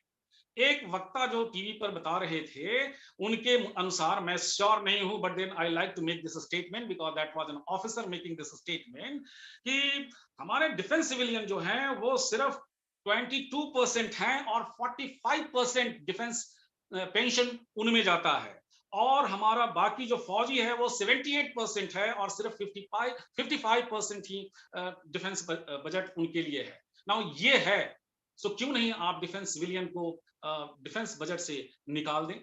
उसके अलावे जो इनिशियली बहुत लोग जानते हैं, राष्ट्रीय राइफल्स की जो स्थापना हुई थी, उसका उद्देश्य था मिनिस्ट्री ऑफ होम अफेयर्स के अंतर्गत, हुआ नहीं, आज भी वो एमओडी के अंतर्गत है। आप डिफेंस बजट की कमी लाना चाहते हैं तो आप इस तरह के प्रावधान कर सकते हैं कि बहुत सारी चीजें जो आर्म्ड फोर्सेज में नहीं होकर के वो सीआई ऑपरेशन में क्या बोलते हैं इन्वॉल्व हैं। सो देयरफॉर उनकी फंडिंग अगर एमएचए से की जाए तो ऐसे भी डिफेंस बजट कम हो सकती है, और बहुत सारे दूसरे हैं जिसके लिए I am sure there is a think tank which can always discuss and bring down the defence budget. Availability of the organized, trained, and motivated youth I talked about. Well, the NCC is such an organization because I was the group commander of the NCC. One of the aims of the NCC is to have the organized, trained, and motivated youth, even if they don't take up the armed forces as career, wherever they go in any sphere, this youth is available to give the leadership to the to the society. So organise, train and motivated youth, आप NCC को ही पार कीजिए, NCC तो है ही है, इस पे defence के बहुत सारे लोग वहां पे हैं, आर्मी, एयरफोर्स, नेवी के, और बच्चों को ट्रेनिंग दे रहे हैं, गवर्नमेंट ऑफ इंडिया और वेरियस स्टेट्स गवर्नमेंट उस पे फंड एक्सपेंडिचर हो रहा है, क्यों ना वही आप मुद्दा हासिल करें एनसीसी के थ्रू।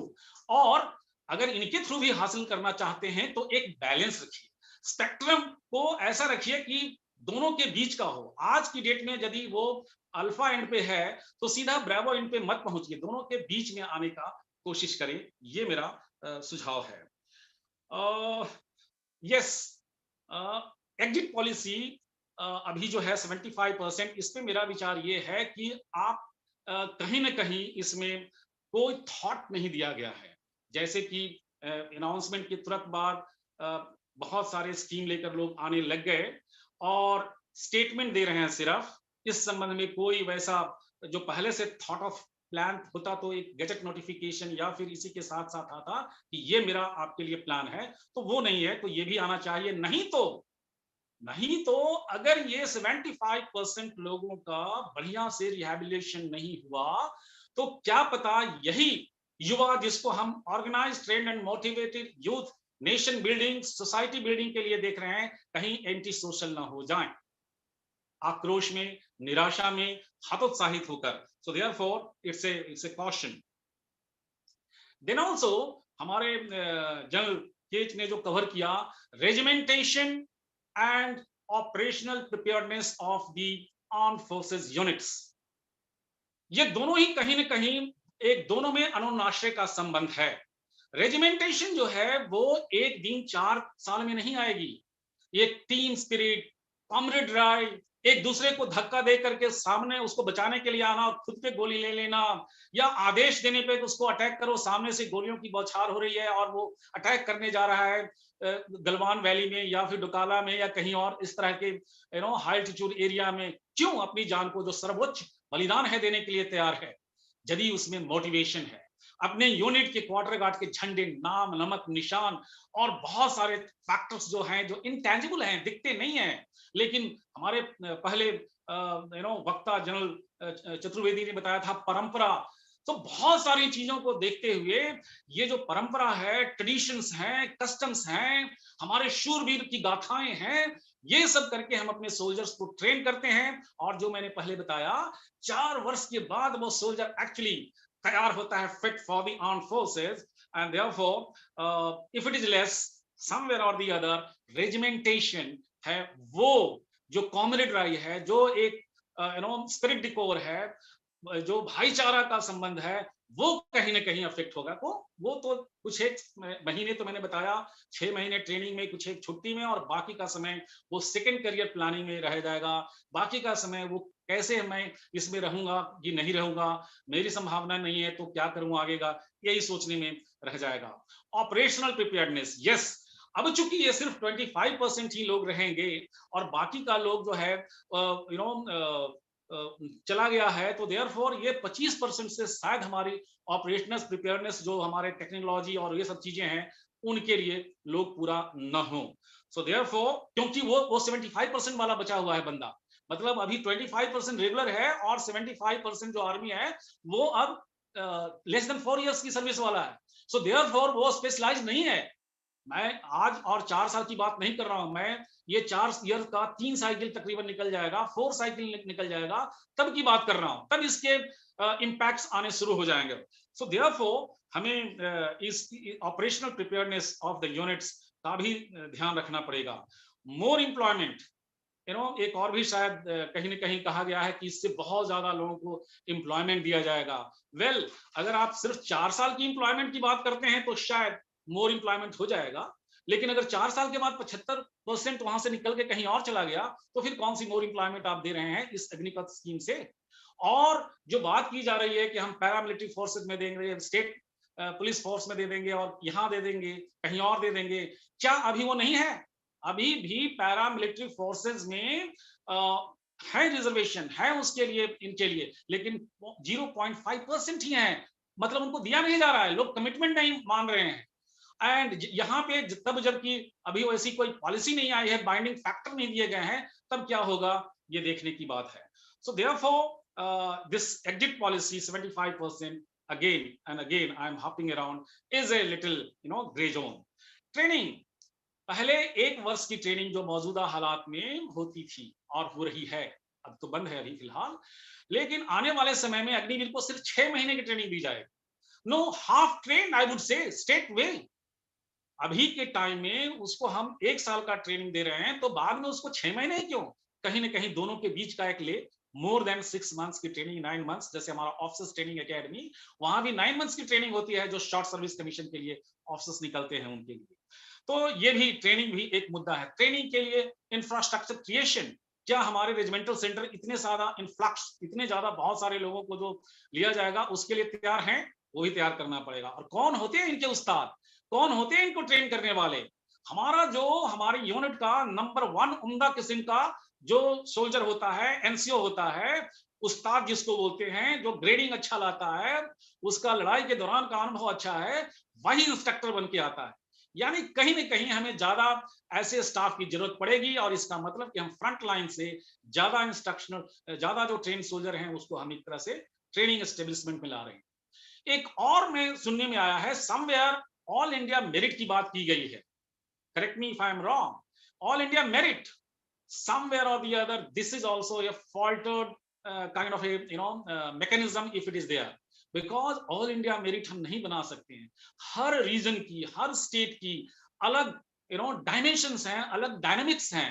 कहीं पर ज्यादा पढ़े लिखे लोग हैं, कहीं पे आदिवासी क्षेत्र है वहां पे कम पढ़े लिखे लोग हैं, नॉर्थ ईस्टर्न के रीजन अलग है, तमिलनाडु और केरला का हाई एजुकेशनल क्वालिफिकेशन है, तो हमारा कहीं पर बहुत मजबूत जवान भी है, कहीं कहीं लोगों की उनकी कद काठी ऐसी होती है। तो हमें इन सब फैक्टर्स को लेकर के कहीं ना कहीं इस पे भी सोच विचार करने की आवश्यकता है। सो अगर मैं अपने पूरे वक्तव्य को, और यदि मैं जो हमने ग्राउंड में जाकर के यूथ से जो इंटरेक्ट किया है, अगर उसको एक निचोड़ और समराइज करके बोलना चाहूं, तो मैं ये कहना चाहूंगा कि 4 इयर्स की जो ड्यूरेशन है वो 4 इयर्स नहीं होकर के इससे ज्यादा हो, लगभग 10 इयर्स का हो। ये जो आम जुबा और आप लोगों ने बताया है उसके मुताबिक, और मैं सहमत हूं इससे, 25% की जगह पे 50%, ताकि स्पेक्ट्रम का बिल्कुल नहीं से एटलीस्ट आपने मिडिल पथ लिया है, सो 50% हो, ताकि युवाओं में कुछ भरोसा हो कि सक्सेस रेट मेरा 50% है। जिस दिन ये पता चल गया कि 25% ही है, 75% सक्सेस रेट नहीं है, मैंने बताया आपको इसके क्या दुष्परिणाम होंगे। और तीसरा है अश्योर्ड एग्जिट पॉलिसी, ताकि उनका मोरल, उनका मोटिवेशन और जो सोशियो इकोनॉमिक फैक्टर जो मैंने बताया, ताकि बेशक इसमें 4 साल या 10 साल के लिए अगर मॉडिफाई किया जाए तो रहे, और उसके बाद जाए तो भी उसका सोशल स्टेटस और इकोनॉमिक जो एस्पिरेशंस हैं इकोनॉमिकल, वो भी उसके मीट करें। एंड साथ साथ में एक और मेरा रिकमेंडेशन है कि अभी के सिस्टम अग्निवीर में जो आ रहा है, अग्निपथ स्कीम में टूर ऑफ ड्यूटी, कि जो पहले के रिक्रूटमेंट सिस्टम में क्वालिफाई हो गया है उसको अब नहीं लिया जा रहा है, उसको भी बोला जा रहा है कि अब आप दोबारा से आइए। आई थिंक यहाँ पे एक सोचने की जरूरत है कि क्वालिफाई किया है, हमारी गवर्नमेंट की जो सिस्टम है उसी ने उसको सिलेक्ट किया है। Now that he was just waiting for the call letters, I think we should just call him.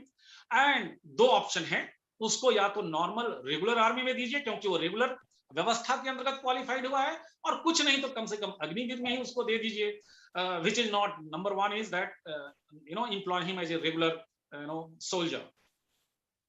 And next is training के लिए भी मेरा रिकमेंडेशन है कि आप इंफ्रास्ट्रक्चर को बढ़ाएं, और मेरा ये भी रिकमेंडेशन है कि जो ड्यूरेशन है उसको भी बढ़ाएं। एंड एक और पता चला है कि इनके लिए कॉमन यूनिफॉर्म नहीं रहेगा, बल्कि अग्निवीर के लिए एक सेपरेट टाइप का ड्रेस रहेगा और इंसाइग्निया होगी। I mean it is something like second class soldier with in the army, same unit. लोग बोलेंगे अच्छा ये अग्निवीर वाला है, look down kind of a thing. The moment uniform is there, हमारा अभी भी अटैचमेंट होता है। मैंने भी क्रॉस अटैचमेंट किए हैं, आर्मर्ड रेजिमेंट में गया हूं। दूसरे आर्म्स सर्विसेज के ऑफिसर्स हमारे यूनिटों में आते हैं, वो हमारी यूनिट का ही सब कुछ इंसाइग्निया और सब कुछ वही पहनते हैं जो उस यूनिट में सर्विस करते हैं, ताकि कॉमरेड राइट रहे। जवान देखे तो पता ही नहीं चले कि कौन अपना ऑफिसर है या अपना ऑफिसर नहीं है। वैसे ही कौन जवान 4 साल वाला है ये नहीं है, ऐसा पता नहीं होना चाहिए। So therefore, I think this uniform should also be common and not a separate. And next recommendation is the state-wise ratio must be maintained because of the regional, dynamics of education system, underdevelopment, so on and so forth. And pension, मेरा ये भी recommendation है। Again, एक तरफ तो pension आप अभी 100% दे रहे हो, दूसरी तरफ आप बिल्कुल जीरो करना चाहते हो। Have some, via media. अगर आप अभी पूर्व वक्ताओं ने बताया अराउंड 17-18 साल मिनिमम सर्विस करके अगर पहले जाता था एक सोल्जर, अगर आप उसका 25% होता है 4 साल, तो कम से कम 25% ही पेंशन दे दीजिए, कुछ तो मोटिवेशन उसके पास होगा apart from the Seva Nidhi. So therefore even that is also a recommendation. Again, the aim of the entire thing is that today the Indian Army is a lucrative, one of the option for the youth. And youth is looking forward to join the Indian Armed Forces. Don't make it, the last option at the general, the previous speaker had just mentioned. Let it be number one, choice. Make it lucrative so that the youth is actually motivated, and we have a motivated and young and technical savvy armed forces as well. Thank you. Thank you, Brigadier Pravin. You have very, beautifully articulated all the problems. Let me also tell you, sir, I am serving in Indian Institute of Public Administration, and we run an APA program where we have all the brigadiers, and 50% of the officers are from the Armed Forces Tri-Services, whom we also, teach a certain subject at the policy level. And while, you highlighting those issues, whether it is a defense, budget, or the lowering the age, or maybe the other issues which you have highlighted, and giving that recommendation part, I was, thinking as in, we also highlight an issue and then we give what recommendation should be there so that there will be a uniformity, whether it is a dress, whether it is a salary, or whether it is a pension. One nation, one scheme policy, and how this dynamic and young Agniveers are required. Maybe a new set model for the modernization of military services also in future, and cutting a new competition. With this, we also joining by Om Prakash Tiwari sir, who's an Indian Air Force officer. And there is an AIFA Act also, sir. So I request you kindly highlight those points, because Indian Air Force Services is also talking a lot about in this.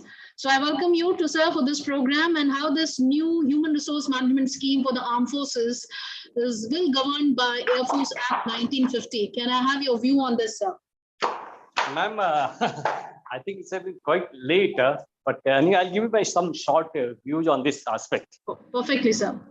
They are looking at it, two ways of looking at it. Sorry, you admit something is coming on my script. So for us, it is okay. You please go ahead. Now there are two ways of looking at this scheme. There has been talk since ages that every citizen should be trained. Army training should be the must for all the citizens. If you are looking at it, and everybody, every citizen was the firm opinion. So we have to take such decisions like this, not only for the army, you have to take for paramilitary. You have to provide some military training to all the people. All the factors covered by General CHATURVEDI, Himalay sir, and when the Brigadier KUMAR, fully in agreement with him. But if you have to start, you cannot restrict only to the forge. Let every paramilitary, I think the strength of the paramilitary is more than the Indian Army. Training establishment has to increase. We have to train everybody. Now, once they come on the civil streets, they should give a certain marks extra. For that, 5 marks extra, 10 marks extra, or age restrictions, so that they are fit, they are trained, and appear for the other exams. So this should be certain things. They should be compulsory. You have only Agniveers can apply. There will be large number of Agniveers only from the defense forces, paramilitary, and they can apply. There are a lot of postage for the civilians who are occupying in the headquarters. They should be occupied by these Agniveers.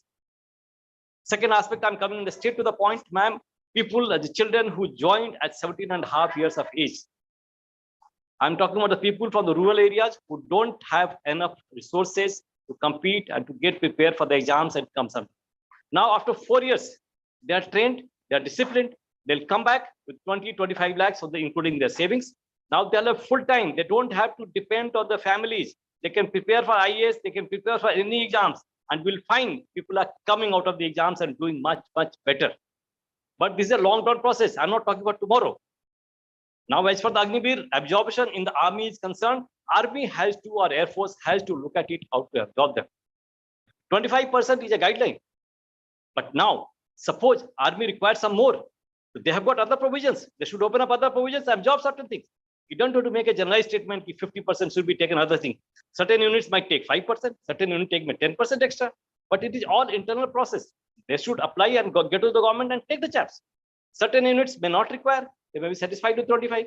Certain radar chap trained doing well, we should not get bonded by or should not be slave to the sentence. This hard and fast rule to 125% will be taken. Take more of them. I'll give you some example for the Air Force. We have got our Air Force is maintained by the technical tradesmen. There are a lot of non-technical. This ratio is 55 to 45. 45% are the technical tradesmen. 55% are non-technical. Non-technical includes administration, fine, PT, parade, security duties, all other duties other than technical. Now, technical, I understand. Within 4 years, we train them after 2 years, 25%. They may be, but still there is another scope. Now, what is happening? Our major Air Force, major servicing, which are done by base repair depot, it is being outsourced now. Again, the requirement of the technical tradesmen will reduce, and 25 to 35%, I think they should, Air Force should be able to run. Because I have looked after this organization, I was looking after HRC. I know that it should not be a problem, but provided it is done with the motive and a long term. There should not be knee-jerk reaction. आज करना है 25% काट दिया, ऐसे नहीं होगा. A system, a change should be introduced, should be so gradual that it becomes merged and becomes a part of the system. And that within the forge you can do it. Worst part is that you should not advertise for this. Where the government has failed here, they should have told RB to introduce this instead of taking a full-fledged credit and going outside to introducing a new system. That is, if that has not been there, probably could have avoided thousands of crores which have been lost, as you have mentioned earlier, by burning the trains and other things. And one aspect is very clear: if you have selected the people, you have tested the people, and you have taken out the merit list, please take them. Can't avoid them. Please take them. And Agniveer, it is not that switch off system today has to start. Start, take your time, 5 months, 6 months, 1 month, and introduce this change gradually so that it becomes part of the system. Ma'am, इस तरीके से अगर हम काम करेंगे, फौज को छोड़ दें. फौज is very capable and they do everything. लिख them, give them the requirements, strategy. जब भी अपना एम दे दीजिए और पेंशन की बातें करते हैं तो हमारा कोई पेंशन, फौज को पेंशन देके गवर्नमेंट का कोई नुकसान नहीं होता. अनलेसली टर्क इसका बना के रखा हुआ बना रखा है. इतने सिविलियंस एम्प्लॉय कर रहे हैं, कोई काम नहीं करते. I am not saying civilians, मतलब civilian employees, this arm forces headquarter quota है, वहां पर सिस्टम है. They are deployed all this thing. If there pensions, there CST facility, everything goes from there only. तो इतनी बड़ी पेंशन अमाउंट नहीं है जो देश सेक्रीफाइस नहीं कर सकता तो देश फौजियों को दे नहीं सकता। बट ये जो सिस्टम इंट्रोड्यूस किया है with aim to provide a military training to all the citizens of the India, it is a must and you should go ahead with it and introduce in the paramilitary and everything and let it be at the level. I'll not continue to talk. I'm not very prepared for it, but I listen to CHATURVEDI sir, you're doing very well, and I listen to Brigadier Pramod also. Certain systems a forge has to introduce. We don't have to advertise. हमने ये किया, हमने 25% लिया है, हमने tend किया, हम लेंगे, ये अच्छे हैं इनको लेंगे, ये अच्छे नहीं है नहीं लेंगे, लेना है उनको हमारे एंड वो करेंगे, फौजी करेंगे, बताएंगे नहीं आपको क्या होगा, वो करेंगे, यूनिट लेवल पर सबका होगा ताकि एफिशिएंसी अपना काम खुद नहीं होने देंगे। बिकॉज रक्षा फौज को ही लड़ना है, पॉलिटिक्स को नहीं लड़ना, पार्टी को नहीं लड़ना है, तो फौज अपना सिस्टम करेगी इंट्रोड्यूस एंड वो करेंगे इसका, I am very sure and they will maintain it, they have promised, all the chiefs have promised. 25% जो भी गाइडलाइन है उसके अनुसार भी हमारी एफिशिएंसी कम नहीं होगी, प्रॉब्लम होगी, लेकिन फौजियों की आदत है वो प्रॉब्लम फेस करने की, सॉल्व करने के लिए। जय Hind sir, I not. Thank you so much, sir. Immense regard to the tri-services defense. Whenever it comes the national security or crisis, we always look for a defense. Thank you for your input, sir. I once again thank you all the listeners who have joined today. Chandra Prakash ji, Harish ji, Manoj Pandey ji, Shukla ji. We have Ravi ji also, who generally co-hosts this program with me, and today he joined as a participant and he's ready with his question also. Thank you for joining today. We also have Naveen Mishra ji, Manoj Pandey ji, so many spectators with us for this discussion. Now the forum is open. Sonu Kumar ji, Santosh Pandey ji, once again welcome you. Chandra Prakash ji, Sanjeev ji, Harish ji, Vinod Kumar Pandey ji, Sunil Pant, Nirmal ji, Naveen Mishra ji, Anjali Dikshit, I once again welcome you to this program, and the floor is open for the question. To take the question, I request CK Mishra ji to kindly moderate the question one by one. Let us initiate with Ravi ji. Thank you so much, Dr. Surbi, for allowing me and giving me the privilege to ask this question from so veteran generals right now joining our program, Lieutenant General B.K. CHATURVEDI and Lieutenant General KONSAM HIMALAY SINGH, and also thankful to Brigadier PRAVIN Kumar for joining this program. I have some tough questions if the generals allow and would like to answer this question. Because why I'm asking this question, I have interacted with few soldiers, few of them who are serving and few of them who have retired. The irony of those who are serving, they are not capable enough to speak against the scheme which is right now. And I was also going through some chat messages which are there. I am not aware whether everyone else can see it, because other messages are also landed in my chat box directly. Now the questions that have come up from the soldiers directly, I'm going to put it in front of the generals and expect them to answer them if they can. Sir, I have talked with the two retired soldiers. What they clearly said was, there is a unionization of officer cadre in the army right now, and they are not thinking from the perspective or the feeling or their lack of empathy towards a soldier. Why this scheme is only limited to soldiers, Agnipath? Why isn't has been blanketly adopted to officer cadre as well? And this salary part which is there on 30,000 per month, I somehow agree with this message which is there by Mr. Nanhe on the message.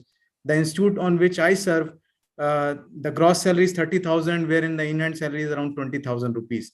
Even the SIS agency security guard is getting more than this. So are we trying to create asset of human resource, or are we just trying to bring a policy without having any due diligence and just portrayed in front of everyone? This is my question. Can I answer this? Yes, sir. Thank you, Ravi, and I'm sure you know the soldiers who would have, or these people who have given this question. Let me tell you, for officers, we already have this. There is no doubt. The Short Service Commission is there. It started with 5 years. They was without anything. They were not even members of the ECHS. They were not drawing any CSD facilities. They were out. Only with the gratuity. There was nothing like this, what is there. It was there, even today it is for 10+4. It is there, existing. I am very disappointed by the people who have said this, because they are not a good soldier, let me tell you. The biggest strength of the Indian Armed Forces is the officer-man relationship. The first sentence this soldier, whosoever it is, who has said कि officers के ही अपने लिए कर रहे हैं, it's I can't use a very strong word, but I'll say it is untrue. The Indian Armed Forces, they die for their soldiers. They only, you'll be surprised to know that till date, the military service pay is not available to the generals, whereas they have also served those 35, 36 years in the same, and even now serving in the same, and with the facing the same risk. But it is not available, but to the Jawans and everybody it is available. You wouldn't have not even heard about it, though of course everybody feels I have also served so many years in a hospitable, rugged terrain. I should also be entitled, but it is not there. But they have not agitated. The second point which you were saying was about the pay. Pay is something 30,000 rupees. If he says that a SIS soldier is getting it, you know it, I know it, the whole world knows it, how much a security guard who was on duty for 12 hours, not 8 hours, 12 hours, except the G4, who believes in 8 hours duty and pays them reasonably well, about 16,000, 17,000 rupees. All others today get about 10,000 to 11,000 rupees. And second thing, we are not wanting them to be compared with security guard. We want them to be compared with the best in the country. 30,000 rupees they're getting. It's not just this money. They are getting, because of the terms and conditions of the service, free food, free lodging, free clothing, all allowances. Every allowance is being given to them. If he is posted in Siachen, he may be getting 16,000, 17,000 rupees more. So this is a very unfair comparison. And from those people who do not have any respect, these soldiers do not have any respect for the armed forces. Our greatest strength is the officer-man relationship. Even today, my regiment, at least 100 people call me at least once in a month. And so is General Himalayan. He is from the Rajput regiment, though from Manipur, but he is more connected with the Rajputs today than his own people. And so will be Pravin, who is from Gurkhas. He'll be more connected to the Gurkhas, especially in Nepal and Darjeeling, than his own people in Bihar. So these are our strengths. Let nobody question this, because this hurts everybody. So let us, and secondly, I'll tell you, the emergency commissioned officers, you are all aware after 62, 63, we got the emergency commission introduced, and in 3-4 years, they were all out. Few of them made it to IAS, IPS and IFS. They rose to the level of defense secretary. They were the rejected lot, let me tell you. They faced the SSB, they could not qualify in the SSB. Those selected became only a lieutenant colonel or a colonel. But these were the rejected lot who became defense secretary and home secretary, and also became ambassador to the various countries. So these are something beyond human control. There are something, bhag ki rekhaएं bhi kuch hoti hai. So let us accept that as bhag ki rekhaएं. Everybody has, but 3 points, which one of them Brigadier Pravin had alluded to about the dress. I may clarify, I had a discussion on this with the AG's branch at a very high level. They confirmed that the dress will be the same as the rest of the soldier, because this I was very sure. No soldier serving or retired will accept it. Our identity is with the unit. If it is 45 GR, it is 45 GR. If it is 2 Rajput, it is 2 Rajput. Each and every one, irrespective of the trade, rank, they all put on the same dress, and that is our strength. Second thing is 30 days leave. These, what I have seen in the advertisements, it's 30 days leave. It is unfair, and General KH is aware of it. We have spoken to on this. 30 days, they should get the same leave entitlement as the other soldiers. Because if he is serving in Siachen, one gets 30 days, the other gets 60 days. It's unfair. So that should be reviewed by the government of India. And third, that it should be the pay of 30,000 must be protected against the inflation. Today, in the advertisement I have read, there will be no DA. It is not correct. If it is 5% DA announced by the government of India in 2022, in next year, 30,000 plus 5% should be the first year. And it's accordingly for the second year and everything. This DNS allowance must be catered for. And I am in total agreement with Praveen. Those people who have been selected already, most of them are in the Air Force. Few have midway who have gone through the physical, as well as they had also gone through the medical. They must be otherwise there will be a lot of court cases. Let's avoid them. Let's be benevolent and with grace accept them in the advertisement for which they got selected. Thank you. If General KH or Praveen wants to say anything, they are most welcome.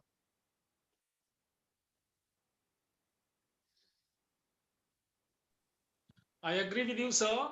And just for the information of Mr. Ravi, the sentiment which you just expressed is not of the majority. You know, these are the few disgruntled people. All you know, they would have not have had a full service, regular service in the armed forces in whatever capacity they had, or post-retirement they have become, or they are having some political aspiration just to keep the people.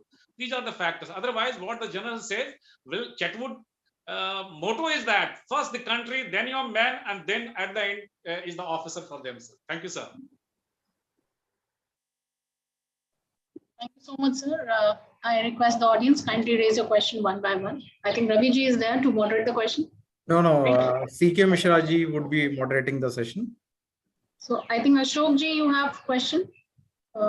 If you can unmute and.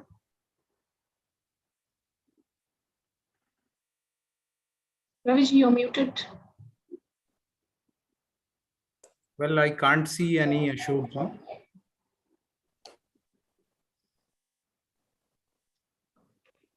So there are questions in the chat box. We can take it one by one. Well, I have. Somebody has raised his hand. Yes, Manoj Pandey ji has raised a hand, and Sanjeev ji. So let's take Manoj ji. You can unmute.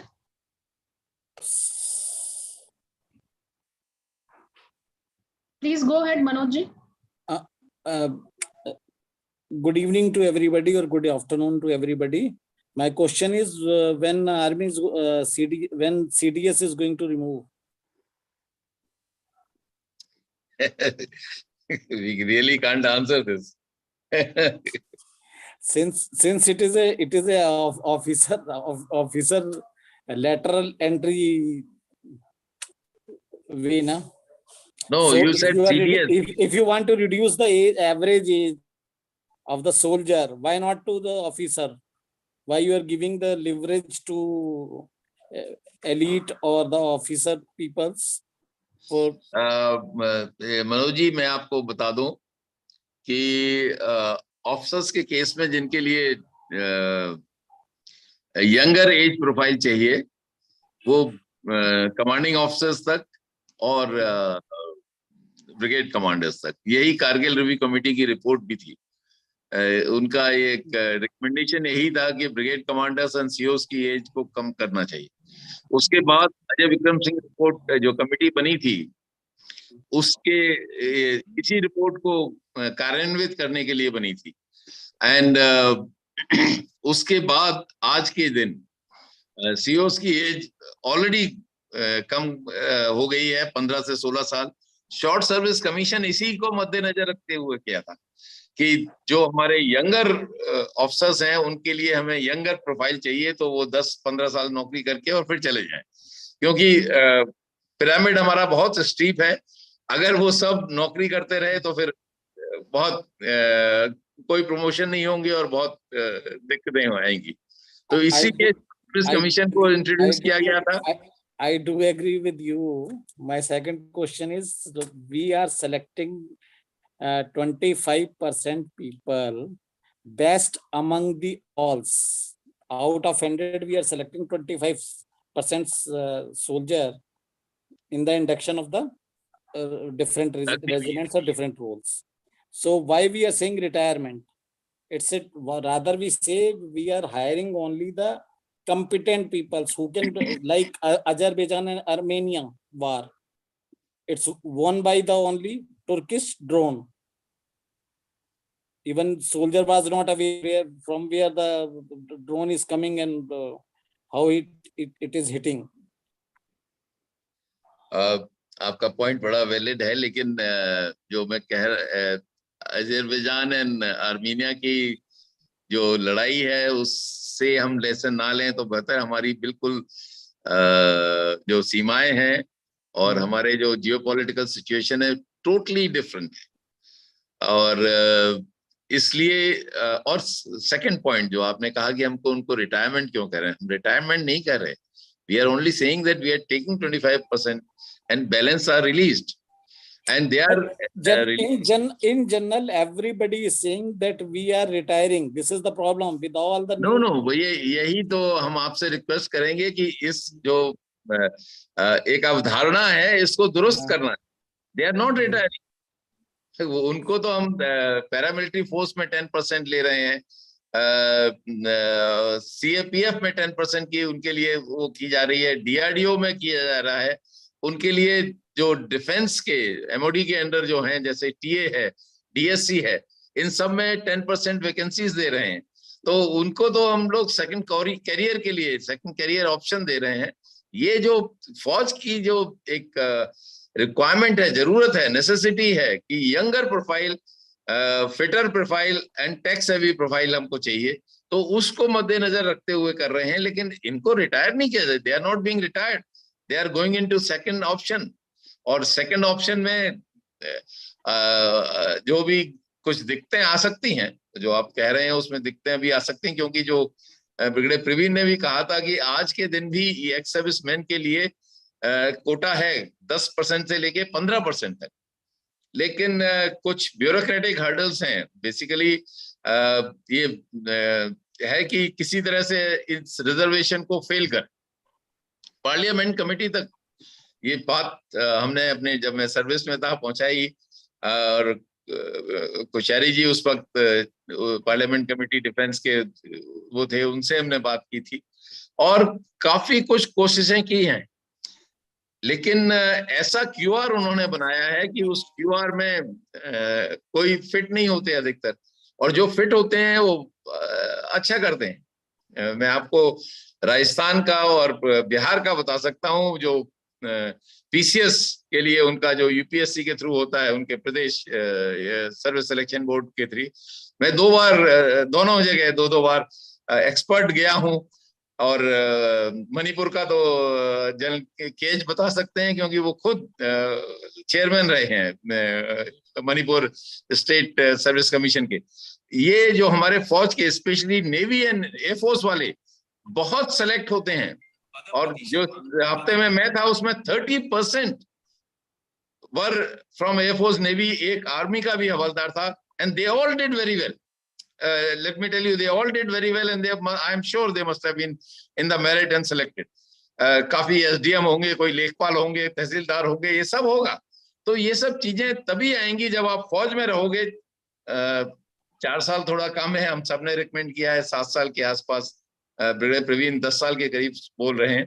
लेकिन अगर जो ये experience जो फौज को आपको मिलेगा, जो ब्रदरहुड मिलेगी, जो रेजिमेंटेशन मिलेगी, जो एक अनुशासन में रहने का जज्बा मिलेगा, और एक दूसरे के लिए मरने का जो एक अलग वो है, दूसरे के साथ आत्मीयता है, ये जो चीजें हैं ये वो जिंदगी भर याद रखेंगे और वो मैं हर आपको उस इंटरप्ट यूनिट से करूंगा अटैच सर, होंगे। मैं आपको इंटरप्ट करूंगा सर, सॉरी, जो है हमारी टाइम लिमिटेशन है, हमारे को अच्छा। कुछ और है क्वेश्चन पूछने वाले, क्योंकि ऐसा टॉपिक है हम रोक नहीं सकते, लेकिन फिर भी समय का नहीं प्रॉब्लम है। वी हैव नो जी issue. I think Sanjeev, case is there Sanjeev और जी, नॉट? जी सर, संजीव जी शॉर्ट में पूछिएगा, उसके बाद पदम सर के हाँ पास जी, जाएंगे हम। जी प्लीज। जय हिंद सर। मेरा क्वेश्चन कोई भी एडजस्ट कर सकते हैं, जनरल जो है, जनरल या ब्रिगेडियर साहब। मेरा क्वेश्चन ये है कि जो अभी डिस्कशन में था कि हम डिस्ट्रिक्ट लेवल पर भी रिप्रेजेंटेशन को इंश्योर करते हैं, तो उसका जो प्रोसीजर है, how we are ensuring the representation of every district of the country. एक क्वेश्चन ये है। दूसरा क्वेश्चन है कि जो इवन सोल्जर ट्रेनिंग लेते हैं, जो ये ट्रेन हमारे सोल्जर्स रहेंगे, they are more better than the NCC people. जब एनसीसी के लोग ही उतना ज्यादा मतलब एडवांस होते हैं और उतना उसके अंदर कैपेबिलिटी आ जाती है, तो इनको कहीं ना कहीं जो परसेंटेज है री एम्प्लॉयमेंट का, उसको इंक्रीज किया जाए। Thank you. Thank you. Chaturvedi साहब, मिस्टर सिंह साहब, प्रवीण सर, कोई भी इसका आंसर दे सकते हैं शॉर्ट में please. General KH is there. I think you can take it on. That is there. Yeah.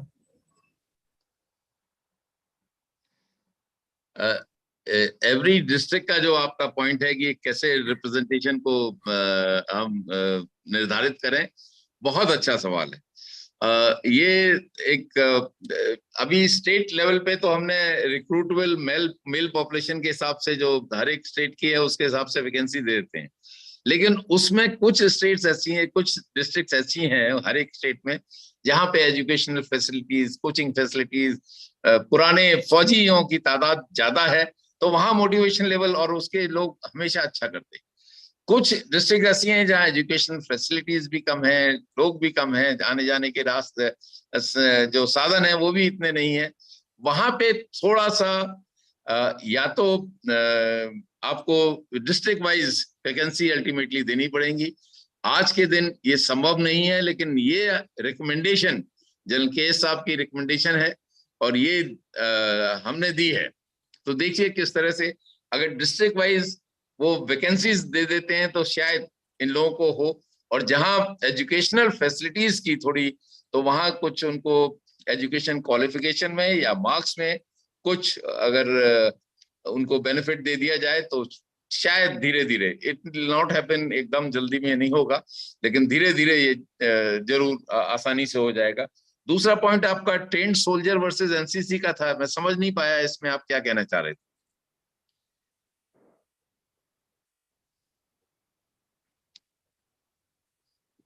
Sir उसमें मेरा ये कहना था कि एनसीसी में रहते हुए हम बहुत अच्छी हम लोगों को ट्रेनिंग मिलती है जो कि जीवन में बहुत काम आती है, तो उससे कहीं ज्यादा, क्योंकि ये तो रेगुलर सोल्जर्स होंगे जिनको अभी आपने कहा रिटायर नहीं होंगे, तो इनके जो रीएम्प्लॉयमेंट की बात है वो जो आर्मर फोर्सेस के अंदर में या अदर पैरामिलिट्री फोर्सेस में कहीं दूसरी जगह पे ले रहे हैं 10% जो है, तो ये जो क्वांटम है ये बहुत ही कम है, इसको भी इंक्रीज किया जाए क्योंकि वो ऑलरेडी उतना ये समय समझ गया संजीव जी, बहुत ये भी ठीक है।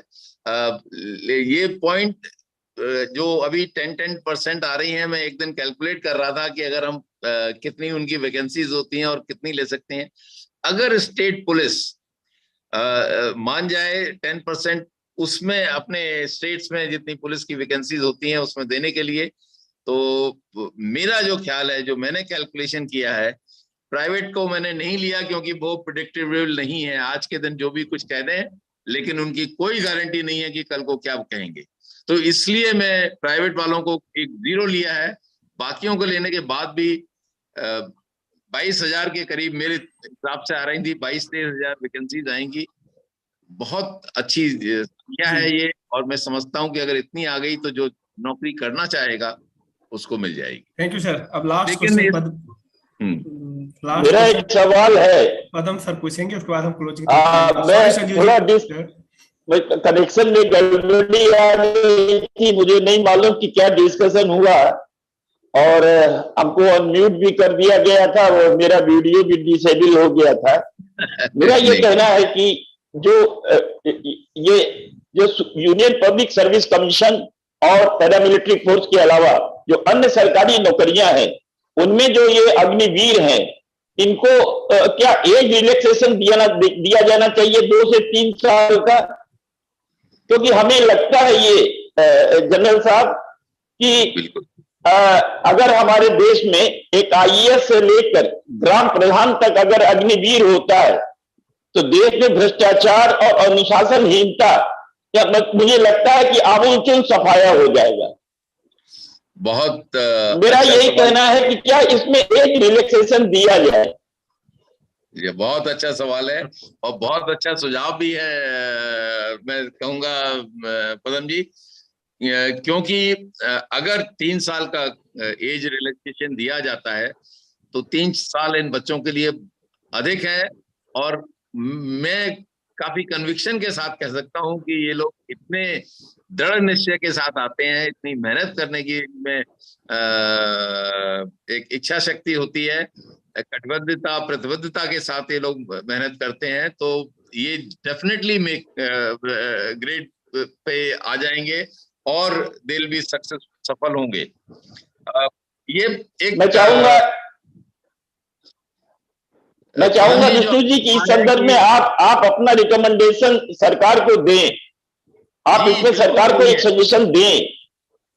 बिल्कुल सही है, हम इसको देंगे और अभी हमने बनाया भी है अपनी जो रिकमेंडेशन है, उसमें हमने कहा है कि जब वो वापस आता है कि अगर 21 से 25 साल के बीच में तो मिनिमम 3 इयर्स उसको मिलना चाहिए, जैसे कि 28 साल तक तकरीबन, जिससे कि वो 3 अपने चांसेस अवेल कर सके। तो जरूर कोशिश जारी रहेगी और आप लोगों से सबसे ज्यादा निवेदन है कि अगर ऐसा वातावरण और माहौल क्रिएट करेंगे कि इन बच्चों को, जो कि हमारे शूरवीर हैं, जिन्होंने देश के लिए अपने सबसे महत्वपूर्ण वर्ष देंगे, इनके लिए हम जो भी करें वो कम होगा। तो जरूर सबसे बड़ा तो ये है कि एक उनमें जो अनुशासन की भावना जो डेवलप होगी, जो अनुशासन होगा उनमें, और जिस तरह की ईमानदारी का समावेश होगा, मुझे लगता है कि अगर वो समाज के अन्य क्षेत्रों में जाते हैं तो हमें लगता है कि ये भ्रष्टाचार जो है इस पर हम काबू पा सकते हैं, अनुशासनहीनता जिस तरह से हो रही है उस पर हम काबू पा सकते हैं। लेकिन हमारी जरूरत ये है कि इनमें जरूर से जी थैंक यू सर, बहुत अच्छा सुझाव दिया है, ये वाकई में हो जाना चाहिए और हम लोग सब कोशिश करेंगे इसके लिए। जी मैं सिंह साहब से कुछ इस पे रिव्यू लेना चाहूंगा, अगर सिंह साहब बोलना चाहे तो जो है। हिमालय सिंह जी।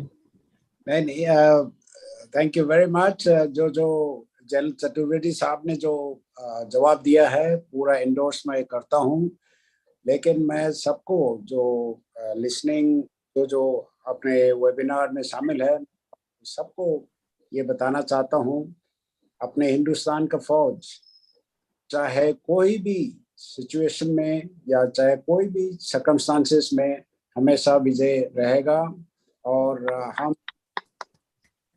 किसी भी तरह का शॉर्टकमिंग्स नहीं आने देंगे।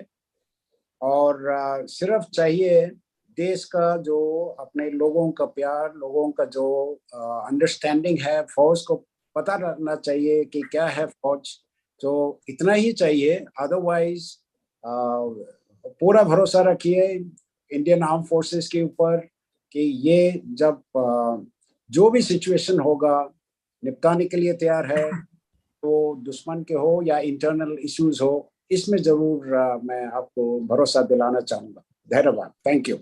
Thank you. एक शॉर्ट नोट प्रवीण जी से चाहेंगे कि अगर परमिशन बताएं। Thank you so much. मेरा भी यही विचार था कि इंडियन आर्म फोर्सेस ने कभी भी कंट्री को लेट डाउन नहीं किया है। कोई भी टास्क मिला है, चाहे वो फ्रंटियर पे हो, इंटरनल सिक्योरिटी हो, बोरवेल से बच्चे निकालने हो, फ्लड रिलीफ हो, डिजास्टर मैनेजमेंट हो, रेलवे ब्रिज बनाना हो या राष्ट्रमंडल खेल ऑर्गेनाइज करना हो, जहां भी आर्म फोर्सेस को टास्क दिए गए वो फ्लाइंग कलर के साथ में हमेशा सक्सेसफुल रहे हैं। ऐसा क्यों? क्योंकि आर्म फोर्सेस में एक अपना इथोस है, एक टीम स्पिरिट है, एक कॉमरेडरी है, और जो एक ऑफिसर्स मेन रिलेशंस मजबूत जो एक रिलेशनशिप है वो है, और इसीलिए हम सब मिलकर ये करते हैं। मेरा अनुरोध रहेगा कि ये जो अग्निवीर और Agnipath system, tour of duty system आया है। हमारे जो उच्चाधिकारी जिन्होंने अभी जो कुछ एक रिकमेंडेशंस की बात की है, इसको सरकार संज्ञान में ले और पूरे एक बृहद मापदंड को मद्देनजर रखते हुए पूरे परिप्रेक्ष्य में इनमें से मैक्सिमम रिकमेंडेशन को समाहित करें, क्योंकि ये ग्राउंड रियलिटी से आधारित रिकमेंडेशंस हैं। फौज को जैसा होना चाहिए वैसे ही बरकरार रखने के लिए रिकमेंडेशंस हैं। तो गवर्नमेंट से अनुरोध रहेगा कि इन रिकमेंडेशंस पे संज्ञान लेके उसको लाएं और युवाओं के लिए ये नंबर 1 चॉइस रहे। थैंक यू एंड जय हिंद। Thank you sir. और हमारा एक अपनी पर्सनल सजेशंस है कि अभी मैं देख रहा था कि कुछ प्राइवेट संस्थाएं भी आ रही हैं आगे कि हम उनको नौकरी देंगे, तो गवर्नमेंट को कुछ रूल बना के इनसे ऑथ वगैरह लेना पड़ेगा, या कोई इनके डॉक्यूमेंट्स तैयार करे कि भाई ठीक है अब 3 साल बाद हमारी सरकार नहीं रहेगी, दूसरी सरकार आएगी, या आपका सिचुएशन क्या होगा, कुछ ऐसा एग्रीमेंट इनके साथ बनाना चाहिए। क्योंकि अभी तो आ रहे हैं और हो सकता है कि मोशन में आ रहे हैं, हो सकता है कि किसी के सपोर्ट में आ रहे हैं, या कोई बात हो सकती है, लेकिन इनसे एग्रीमेंट बना के आगे चलना चाहिए इसमें। Right sir. और दूसरी बात सर, अभी जैसे हम लोग डिस्कस कर रहे थे कि हम किसी अपनी सेना से किसी का कंपेयर नहीं कर सकते, कंपेरेबल तो है ही नहीं है। तो इस चीज को हम अभी भी यहीं पे डिनाई करते हैं हम लोग कि कंपेयर कभी नहीं करेंगे। और इसी फिर लेकर के इतनी अच्छी चीजें बातें हम समापन की तरफ बढ़ेंगे। अपने जो सीनियर श्री आनंद सिंह से मैं रिक्वेस्ट करूंगा समापन की तरफ बढ़े, और हमारे गेस्ट का भी। और Anand Singh sir.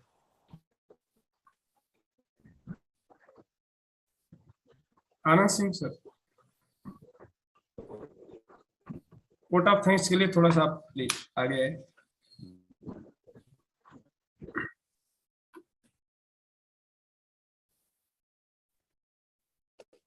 I think Anand ji है नहीं, क्योंकि वो अनम्यूट आ गए हैं। ओके नहीं, एक्चुअली क्या थोड़ा सा मेरा नेटवर्क थोड़ा इशू है, तो आज अगर मिश्रा जी अगर आप कर दे बेटर रहेगा, थोड़ा सुनने में थोड़ी प्रॉब्लम हुई है। Thank you sir. Thank you. आज के वेबिनार में हमारे सेना के उच्च अधिकारी श्री चतुर्वेदी जी ने बहुत डिटेल में जो उसके परिप्रेक्ष्य में बताया कि कैसे इसको हम डील कर रहे हैं, कैसे अपॉइंटमेंट होगी, या हम उसके जो ड्रेस को लेकर सर ने भी क्वेश्चन उठाए थे, काफी चीजें लोग ने क्लियर किया। साथ में हिमालय सिंह ने अपनी पूरी ऐसे टेक्निकल चीजें उन्होंने मिला के बताई कि जो हमारी संस्था और हमारे जो सुनने वालों को सबको प्रभावित कर रहा है। प्रवीण सर ने बहुत डिटेल में उसको बताया, और हमें बड़ा अच्छा भी लगा कि लोग सुनना भी ऐसा चाह रहे थे। जितने डिटेल में उन्होंने तैयारी करके प्रवीण सर आए, प्रवीण साहब का स्पेशल थैंक्स करता हूँ जो है कि आपने तैयारी से किया, और लोगों को जो भ्रमित लोग थे या जिनको नॉलेज नहीं है, या हो सकता है कि एक्चुअल बात है हम लोग समझ नहीं पा रहे हैं, सरकार नहीं समझ पा रही है, तो एक रिकमेंडेशन फॉर लोग देंगे। इसके लिए थैंक यू सर आपको। मैं बहुत ज़्यादा समय नहीं लूंगा क्योंकि ऑलरेडी 5 बज गए, 5:15 होने वाला है। और अंत में मैं अपने सारी टीम और ओपी तिवारी जी को भी नमस्कार करूंगा। सभी लोग आए, सभी का धन्यवाद। Thank you. नमस्कार। जय हिंद।